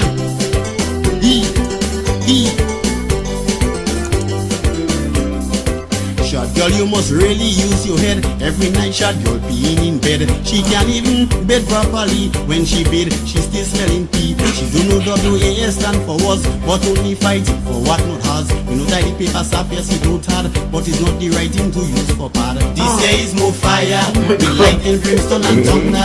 If the police arrest us, don't say nothing, cause the jail is for human being. This here is more fire, with lightning, brimstone and thunder. If the police arrest us, don't say nothing, cause the jail is for human being. Hey, fireman, this year, Fred me, 2002. Soccerholic, you know it! Hey, fire go like them this year, man. Watch me, dog, and big carnival celebration. That's when man take up down the woman. You see me donkey kick you there to beat it. So like Jet Li give her some cup and kick. I know if she leave me go regret, because a good woman is very hard to get. And from the time they go in together, I never hear nothing bad about her. This here is more fire, with lightning, brimstone and thunder. The police arrest us, don't say nothing, cause the jail is for human being. This here is more fire, with lightning, brimstone and thunder. The police arrest us, don't say nothing, cause the jail is for human being. Fireman, don't treat good woman so boy. Hey, I give you that, you know, from the Almighty. Fireman, boy, sing. Last year I sing about Chichi Man, his song so hot. This year the whole Chichi Man in back shot. Elbow tell me they must make love to him, because big money pass him. And Chichi Man say pregnant he feeling sick, so they opening a Chichi Man clinic. But he say he have to go in town, he have to go and take a ultrasound. He say he's no fire, he lightning, brimstone and thunder. The police arrest us, don't say nothing, cause the jail is for human being. He say he's no fire, with lightning, brimstone and thunder. If the police arrest us, don't say nothing, cause the jail is for human being. Hey, fire, burn them. Sharp me say so. Fred me. Elbow, you have to just give me why. You to blame.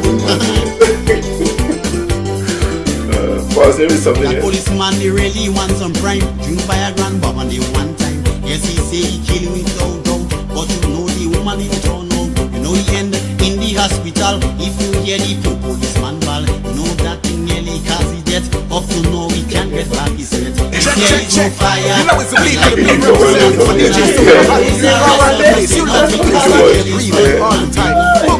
This here is no fire. We lightning, brimstone and thunder. The police arrest us, no say nothing, cause the jail is for human being. This here is no fire. We lightning, brimstone and thunder. The police arrest us, no say nothing, cause the jail is for human being. This here is no fire. With lightning, brimstone and thunder. This holiday season. Oh my gosh. Wow. Yes, John. Yes. Power music. This is crazy. Here. I think this advertisement should be playing. Yeah.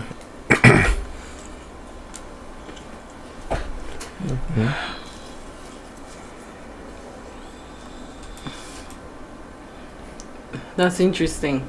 Yeah. Mele Parang. For anyone who's listening, Parang is a big deal in the Caribbean around Christmas time. It is. And it's basically you just roasting people. Oh. You know, when I first heard of this Mele Parang thing, Yeah. I was shocked. You know, I heard it in Caribbean, but not that this depth in Grenada. Mm-hmm. It was like the same people that Yeah. do wrong thing during the year, right? Yeah. But when I hear the level of stuff people doing in Grenada, there's one where this guy was having sex with his stepdaughter. Oh God. And the woman forgot her purse. And she phoned and she go back to him and give him a back shot. Oh The daughter. jeez. You know? Yeah, he got anyway. So it's and you know, I think that person have 17 years in prison, 19. He should get more than that. For incest and all that stuff. But this Mele Parang take over the Christmas carol thing in Grenada. Almost every decision plays Don't worry about it. the Mele Parang thing. But because people like drama. Yes. Well, you don't like drama too? The drama. Me and my balls are falling off. Yeah, People. that's real drama. They But just you know, not staying still. and I heard there's lots more. Like the Carib Stone Crew, whatever they call them. Mm-hmm. The Jericho and the boys. Here's the boys. Jail close again. This one, you know, there's a lot of. And recently, Scholar did one. Mm-hmm. When you talk about politics, Fit lady. I tell you, this is a dangerous one. Wow. Yeah, the one and she just win the leadership of the party, and Scholar dropped this one. And if it's like, I can't remember if it last year he did it, if it's this year. Okay. But that one comes in the heat of everything that's going on in Grenada right now. Oh my goodness. So it's like, wow, why? You know? And I like it because it's current, you know? Yes. And for the last week, why is everyone really doing the Param? Somebody requesting Blessing. You know Blessing? No. You know this song? Okay, after we finish doing your thing, I'm not. I don't. You know me. It's a Calypso from back. He'll be up here this next weekend, I think.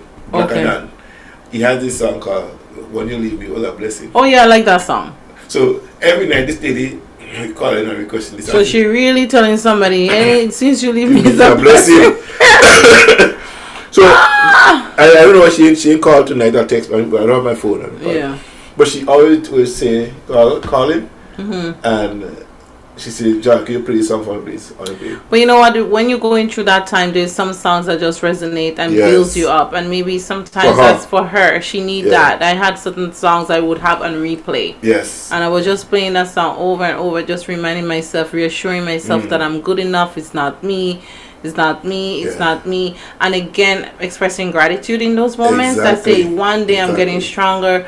One day I'm sleeping. One day things must get better. And that's my song. Be Even strong. now, yes. Be strong. This is my Buju Bantan moment. Yes. Because what I'm going through, I need the Buju Bantan song.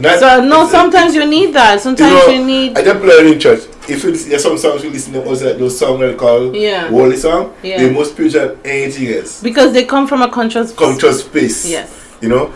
And they're speaking to you. Truth. Yes. I mean, a lot of stories in the Bible are transformational, inspiring, but sometimes they don't hit the same way. I need to hear someone telling me right now in the present time they're struggling and they cannot do it. Yes. and it's like they're speaking to me in my soul, and that's some of those songs. They needed to be made, and this is why we cannot discourage people who's not in church not to make songs, because again, we're gonna have those same conversation where we're gonna say the cemetery is the richest place.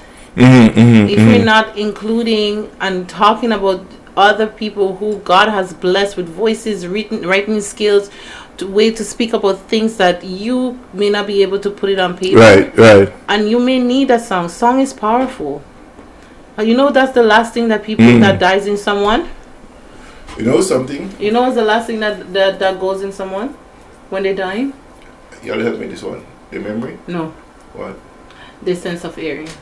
That's the last thing that dies. That's why they always tell you to tell the person everything. Okay, I'll confirm that. Well, I know I deal with palliative, so. Yeah. Because when I was in the palliative care, in the hospital, she wasn't here. She wasn't moving to move, but she had everything that we say. Yes. Right? And the nurse said to me, she heard you. Yes.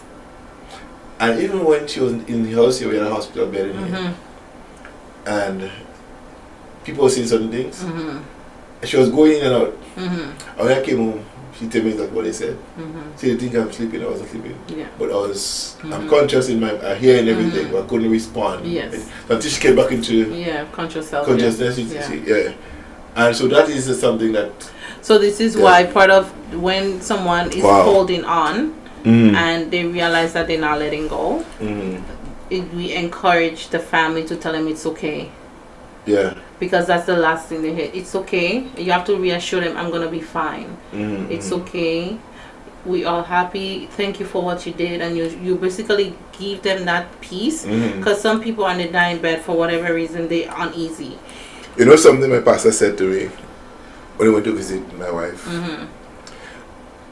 Tracy wanted to see her. She done, I'm not in a good place for her to see me. So I'll be there tomorrow. So the Saturday evening we went down there to see her. We walk into the hospital, we check in, walking up, we hear this praise going on. Somebody praying and thanking Jesus and all kinds of stuff, right? We walk in the room, nobody was there. My wife was praying to God. Right? But she wasn't even talking to us. When we get there, she wasn't talking to us anymore. We couldn't see. She was there, lie down straight up, and she wasn't saying anything. And Jen said, I'm tired, I'm ready to go now. Pastor, just get here. You know, I'm tired, I'm really tired, I want to go. Now this child, this is just 5 years old. I tell this child I want to go. Pastor pick up and say, Pastor, I really want to go, I'm tired. You know, the nurse said to me, that was your wife talking. Because she's ready to go. She's ready to leave. Yeah. You know? And then Pastor, when he preached him on the Sunday after the funeral, he said, you know, when people die, all their life is, they talk it out in the end. Yes. They do what their life story was. If somebody kill people, they walk around things, when they're dead in bed, they will speak it out. In that case, my wife, her life was praise. Yeah. And all she do was praising God in the end. Yeah. Thank him. Or the moment she's seeing him coming to receive her, and she was just giving God thanks that day. Say thank you. Yeah. Yeah. Just worshiping God. So always because emotional, I mean, people say physical emotion, physical abuse is tough, but when someone says something to you, you always remember it. Right? You always remember. So yes, we're gonna have the final thoughts. Final thoughts, yeah. For the night. Gratitude. So you have a final her big sister Sharon is there. My big sister. She's in Montreal. She always watch my show. No matter what time it's 5 minutes she go on first. Well, thank you. Hi Sharon. This is Daniela. She's from Lafayette Paradise. Paradise. Not Lafayette, Paradise. Lafayette Stretch, they call it, but it's Paradise Stretch. Paradise Tree Stretch, you know that? You know that? Progress Park. Okay. Stretch. The one going up to Dunfermline, from the junction, you watch right up in the end, and the one going up to Lafayette. A tree stretch Paradise have. The one you Lafayette will have this one, the second one is the one going up to Dunfermline. But I only have one stretch, okay? We own that one. You guys know what? I own all. We have, you guys have to bend the Paradise, the street that go in the corner. Which one? But you guys yeah, we go down the hill. The corner. Yeah, the corner. We're on the corner. We're on the corner. Yeah, only wine anyway, we go down there. But Progress Park stretch, that's about 500 meters. Yeah, but we said Progress Park. Progress Park, with a stretch and good. Yeah. A long stretch there. And then you have the Lafayette stretch, you can't have the Paradise stretch. It's Paradise, but not Lafayette. Listen, every time I go home and I always think about stretch, I'm like, look at this good short piece of road. That's about 1000 meters, you know. from Miss Joyce's junction, which are by Leslie Kelly's there. Oh, really? That by me? Yeah, by you there. Yeah. So Leslie Kelly's is across the street from me. That's my cousin. So that's 1,000, about 10 meters. Oh yeah, you're Callis. Oh my God. He passed away, right? Yeah. Yeah. Miss Anne is his wife, right? Yeah, she passed away. She passed on a long time ago. Yeah, okay, see this guy? That was the cleanest guy in green at one time. My goodness. That's like I just saw that man car. Mr. Callis? I wasn't giving her a car one time. I never. I got from some judges coming up. I was late. Why you sit on the hood? No, in front. I wouldn't if I read to go from Tom, right? I came from Virginia. And in Tempe. Oh my God. Come from the airport. I said, Carlo, let's go. I get ready, man. Listen, when you call Mr. Leslie to go to the hospital, Mr. Leslie taking his time. He's quiet. He's very quiet. Like my father. My father is not really? Quiet man. But they say he had a lot of women. I don't know true that. No, I never see with nobody. No, but then that's what they said. You don't see it. No. But I don't know true that is. He and Miss Anne. Was he and Miss Anne? I never see with nobody else. He was very. He walk at the airport. And then drive home. And he stay home, and that was it. He wash on his car in the evening. The man come from the airport. He wash on his car. He go in the morning. He wash on his car. Oh my! That man was addicted to car cleaning, man. No, and his place was so clean. And so a farmer doesn't be home all the time. He go to the airport by 6 o'clock at the airport. Yeah. Right. That was such a good man. And I love the car, the green car. The nice one. Oh, and that car last year. That was a Garland. I think it was. I don't even know what car it was. Sometimes really I was nice too young to know them things, but oh my God, Mr. Leslie, wow, very kept quiet. His car clean. Kept his car clean. I tell you. Beautiful home. Yes. Beautiful. I don't who have this house now. I don't know. I should ask my mom. I think they had children though. No, they didn't. They didn't have no children. They didn't have no kids. No. Yeah. I should buy the home. Yes, a nice house. That's a nice house. Yeah. Mr. Leslie. Mr. Leslie Callis. I think probably some family member. Our brother is Leslie Callis too. I think someone is living there. I should ask my mom. Yeah, nice. I don't really pay attention. When I'm home, I remember things and I forget. But he's a nice man. He was a very nice man. Miss Anne. Miss Anne was a nice lady too. They were all nice people. Yeah, both of them was nice people. Very quiet, very down to earth. They're not, you know. They always greet people, hi, how you doing, and stuff like that. Leslie was quiet. How I remember Miss Anne, she always used to cut her flowers in the garden. Yes. Always good gardening. Yeah. Yes. Yeah. So, gratitude. Your final thoughts and then I give my final My final thoughts and gratitude. I say this every day. Be thankful, be respectful, be polite in general. Gratitude is a key, is a catalyst for developing solid foundation in any relationship. It is the milk that you put in the coffee to take the bitterness away. You know, so you soothe it. So always be gracious. You know, Jesus said something to in John chapter 17, he's praying to the Father. He said, Father, the grace that you give me, I give it to them. Amen.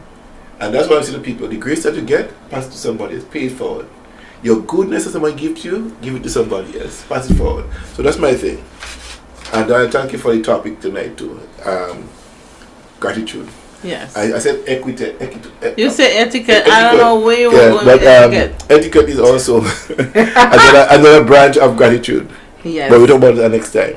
But etiquette can a lot of different things. Yes. So go ahead. That's your thing. So gratitude is more than a fleeting emotion. It is a powerful practice that can lead to profound transformation on a mental, emotional, physical health. It's not always easy to feel grateful when life throws you storms that shake you to your core. Gratitude in the face of sorrow, crisis, and challenges seems nearly impossible, yet it is during these moments of struggles that you can tap into the highest level of gratitude. It is often in the most difficult times when things can go wrong or come up in the worst possible moment that we overlook the importance of being grateful. But embracing gratitude, even in the hardship, can be the most important thing for us to do, and it is one of the most overlooked skill when you're ready to build any type of success.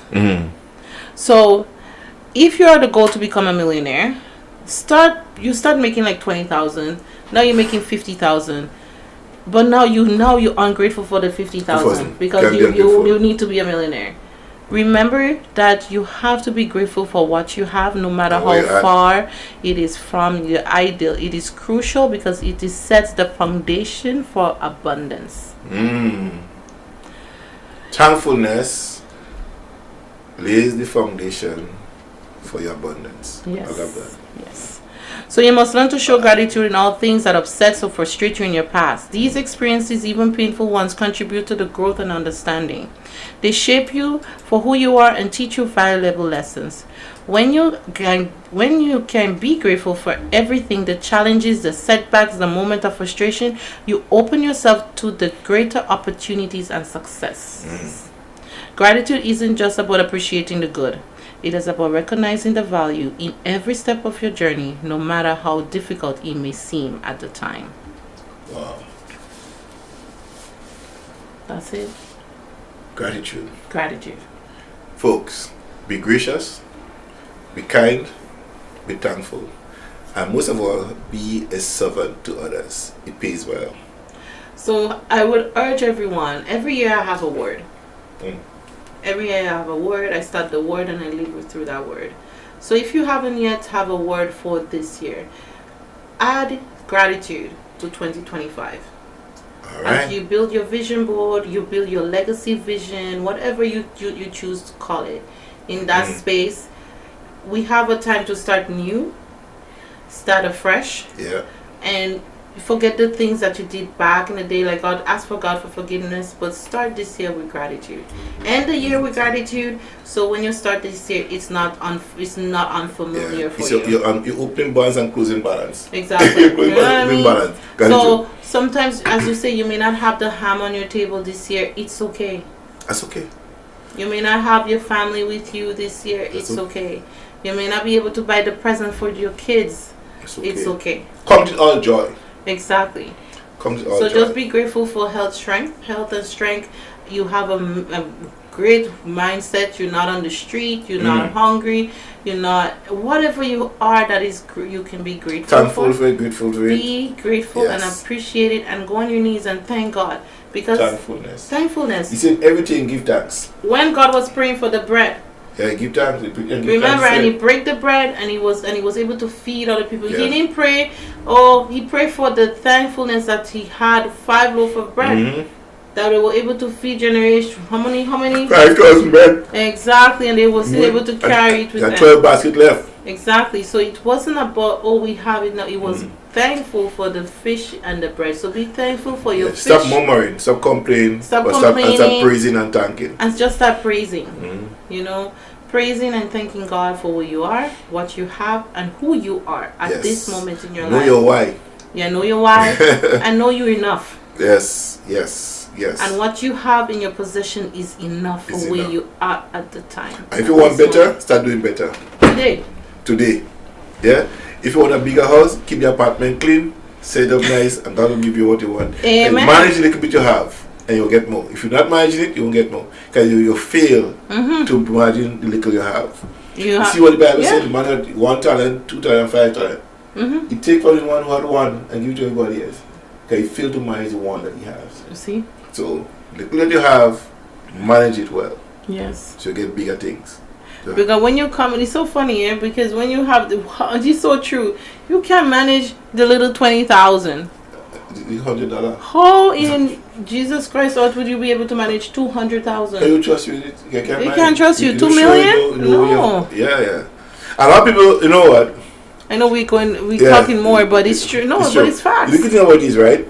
A lot of times, Daniela, I believe, like Jesus said to the disciples, right?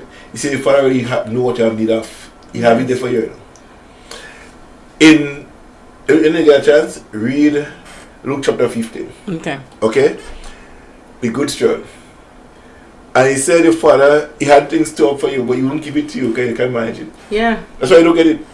Unless you're ready to, you see that you could manage it, he'll give it to you. You know, it's so funny you said that, because I remember every year someone say, "Oh, you don't have a boyfriend, you don't have nobody serious," and I said, because I'm not ready. You're not ready. I told someone one time, I said, if I was to choose you, I will hurt you. See? Because I am not in the space to give you what you need. Exactly. And I'm not in the space to give myself what I need. So it's best that I stay by myself because I would hurt you. And it's not fair to you. And I always say, God, do not bless me for the husband yet because I'm not ready to hurt somebody's son. Wow. So you want to be a wife, start doing wifey things in your house. You know, I had to remind myself. I was like, girl, you need to start doing the dishes. I need to start cooking. Gotta start preparing yourself. I need to start preparing because he would come and say, honey, this place is not kept. And I want mansion? Girl, no. You see?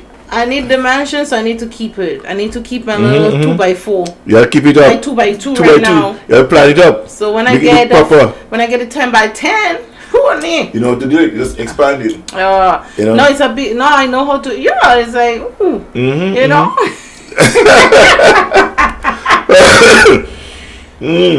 10x. No, it's coming. It's on its way. Just make the preparation for when it come. You know, consider yourself being pregnant right now. You already conceive. Okay, I already conceive what you want, right? Yes. So you're making preparation for the birth. Okay. Yeah. A lot of times, you know, when you get that idea in your head, it's a conception. Amen. It's conception. And all you're doing now is the maturity date. The date of maturity when it will happen. So that's why it's important to put dates to itself. Don't just say I want this when you want it. Yeah. Because if you don't say when you want it, you never gonna arrive. You know? That's true. A ship without no destination, it could be adrift. So you have to have a date and time when you want it. Okay. So if I don't need date and time, what will gonna happen? There's this lady at work.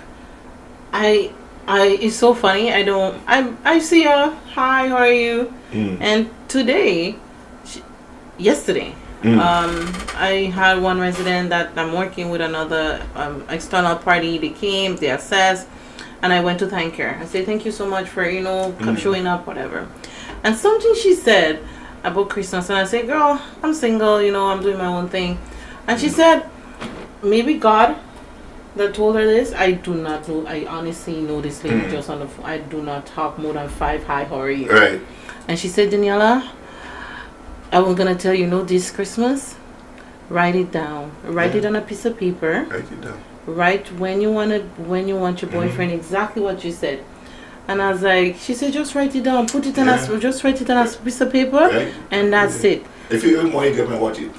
And when I saw what she said, I was like, she said, no, write it down. She said, because she said, it's okay. You need to have somebody in your life. You're a nice young lady, and it's okay. Next year, you wouldn't be by yourself.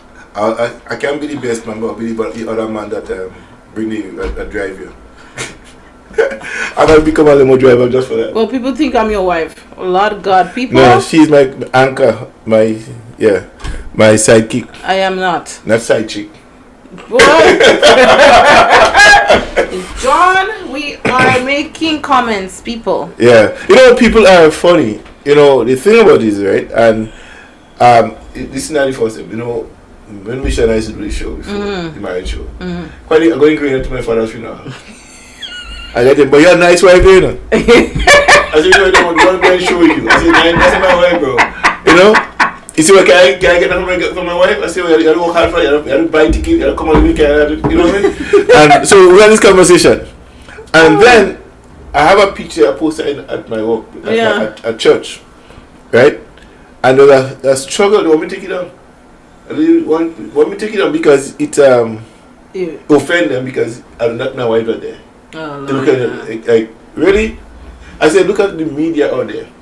The news anchors, they always partners, So that's who my partner is in the show, not my wife. And that's it. And my wife is the producer of the show. She's the one that set the tone for herself. The director of the show. Yeah. So she not like she don't know who this person is. That and they know my wife. They know that not good. So they know that's not my wife. It looking like people just like to put stuff in so it's not there. You just blocking traffic for me. No, I'm blocking traffic. I introduce to everybody I meet now. Guys, I'm the consultant. So if you need to talk to her, call me first. I want to interview you first. I don't know if you right fit, I'll interview you. Yeah, I know. Well, I need that. I need someone to assess, filter, ask questions I wouldn't ask. My sister-in-law.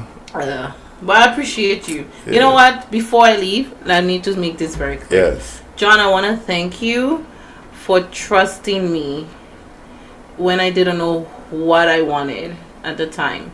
I'm really grateful for you. Come on, yeah, no sense of it. Almost two more months, right? So I'm really grateful for that. For you, I can't even explain it, but I was just a giddy girl at that moment, and I was just like, "Hey, man, I want to come on your show." And I thought it was a one-time moment, and then now I'm here 8 months later. That's in April. 9 months. 9 months later, going on 10. I'm part of the panel with the other amazing and we get to go and women. Church and talk about it. And that was another one. I went and preached. Yeah, I was a preacher.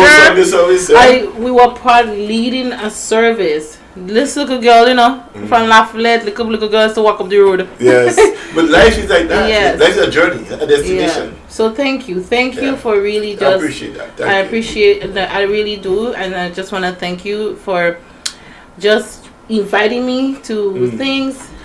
Yeah, I get. Yeah, so we did. Yeah, we did. Grenada Day. I did. Talented. I did. What's the lady's name? Gina Augustine birthday. Yes. And I'm learning. I'm getting myself out there. And then you get to do the course. Yeah, and I did the course. Because of you, I'm able to do, because of this platform that I'm part of, I'm able to shine at work. Yeah. My presentation skill yesterday, I had a presentation, and I'm not one of the person to give myself those type of like, oh, I'm doing this. I'm very as I always say, I'm just like, okay, whatever, let's move on to the next one. Right. Sorry. Sip.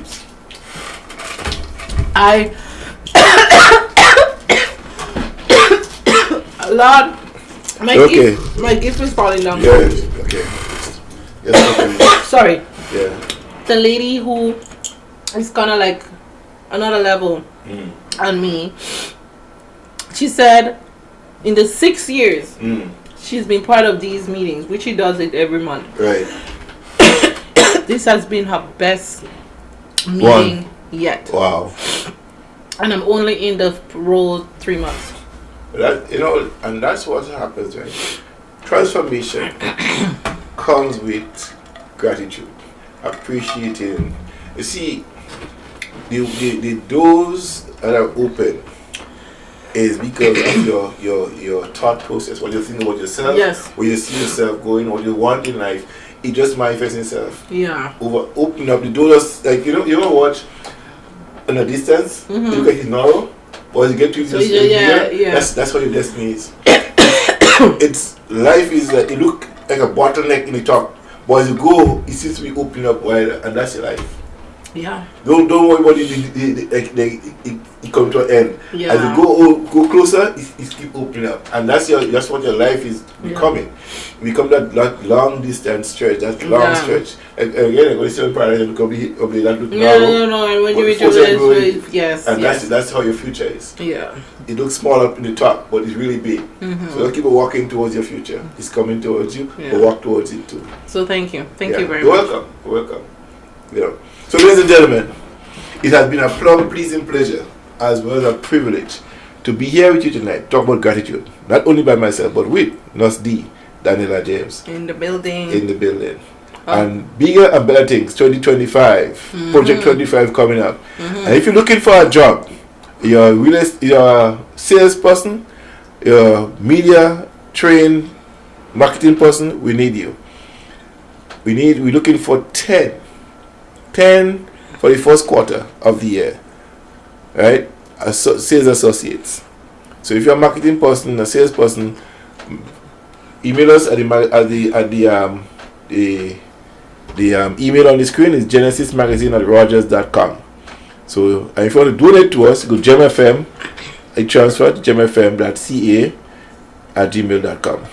So either way, to help us to become better and have better and do better, we need somebody to sponsor our camera, $400 for one. So if you need to sponsor that camera, $400. You need to ask for $1,000. 1,000 get 2. We need 4 cameras, but you know. Yeah, well, you ask for 1,000, so you get the 400. 400 out of it. I didn't teach you how to negotiate. Yeah. See that right here. That's what you're hearing. Ask for 4, they give you 1. They give 4. Yeah. I'm just joking. Yeah, but that's true. So then you ask for something. Yeah. No. And so guys, we need your support. We need to get some new cameras, okay? And to help us for next year, so we have to get ready for Marina Day, the relaunch of GEMFM Genesis magazine in April. And Independence. Yeah, Independence Gala coming up. We need some cameras, things set up. For that, we need to have for our family day in the park. We need to capture Thief this year and Caribbean Tales Film Festival. So that's 2 big shows we always get invited to. And this year we went on to the breakfast. I missed it. The breakfast is good. We get to meet all the stars. Have breakfast with the stars. I get there late. I didn't get nothing to eat. I do pretty well. Normally, they have nice bacon and fried plantain and fried bacon and stuff like that. That's the only thing you're thinking about your belly. Yeah, when I get there Sunday morning, that's what I get to meet a lot of good people too. Like stars, the young and the restless lady with Tanya Williams. Yeah. Oh, she was so cool. And all the people dressed up in the outfit. She had a tights and a big shirt, t-shirt. That's her. Okay? And she was just normally. She sent me stuff all the time. Invite to come up. Me and my extra self. Yeah, she's just cool. So that's I get so to become African movie stars. That's good. Hollywood stars. You get to meet them. Sit down and just having this conversation. It's really nice. So, guys, support us because we don't just do it Facebook Live. We're doing other things outside of that. So, GEMFM is the new media house in Toronto. Real media house. So, support us by sending us some dollars at gemfm.ca@gmail.com or genesismagazine@rogers.com. We appreciate your help. Thank you. And those of you who have contributed to us here, therefore, we want to thank you for your contribution in dollars and your support. Thank you. Those of us who came out to our Winter Affair, we thank you again. And the awardees, oh my God. The listeners. Yeah, viewers. The listeners, there's a lady who we used to give the listeners award. She won it 4 times in a row. She shares the most. Wow. She watched the most. Wow. And she invited the most. Wow. Amen. Doris Maureen Charles. Thank you, Miss Maureen Charles. Everything. And she brought Veronica to the show. Oh. Yeah, okay. she brought Veronica because they're friends. Okay. So bring somebody here next time. Okay? You never know. So I have this song here before you leave. Okay. And we're closing with this song, guys. And I'll be back at 12 o'clock with my parang until 1 o'clock. 1 hour of parang. But nevertheless, here is it. Apparently, I'll make no commitment to that because I have to do some sleeping. Alright, tomorrow morning I have a show. Join me tomorrow morning for Caribbean Connections. We'll be having some serious conversation tomorrow morning and tomorrow night. So join us for that. However, here we are. This one called Faith. Miss Faith, Greater Christmas Parang by Scholar. Check this one out.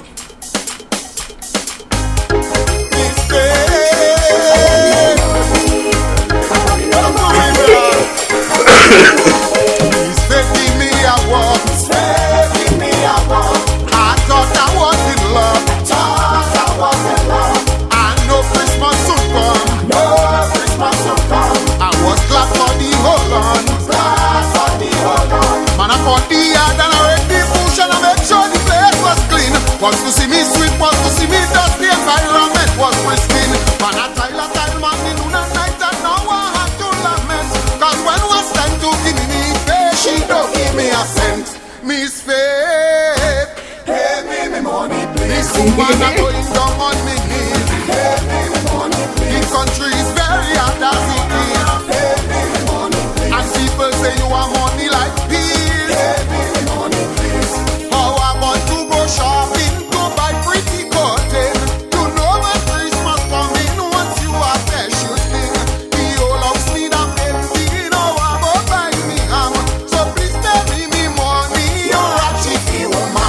Miss Faith, pay me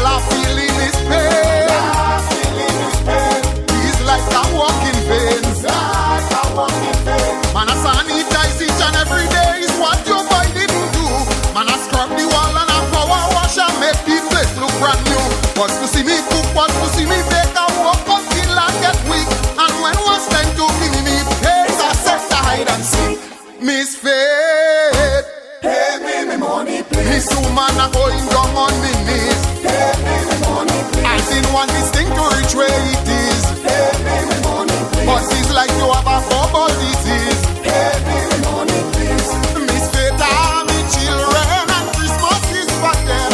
So what I want to do when they want money to spend? To buy me liquor, them boys go pass for show. So please pay me money, girl, how you asking so? Miss Faith, pay me money, please. Look, Christmas, I don't even say I all I want pay me money, please. Pay me money, please. You always going to church, saying you're praising God, but you're achieving so much that you might tear up bad. This is a time for giving, for peace, for love and grace. But them things that you doing, you'll never see God face. Miss Faith, pay me money, please. Oh God, pay me money, please. I want it bad. Pay me money, please. I want it, so help me God. Pay me money, please. Oh, big Christmas, I can't even say this. Miss Faith, before you're going home, play to make it charity. I want me money. I want me money, please.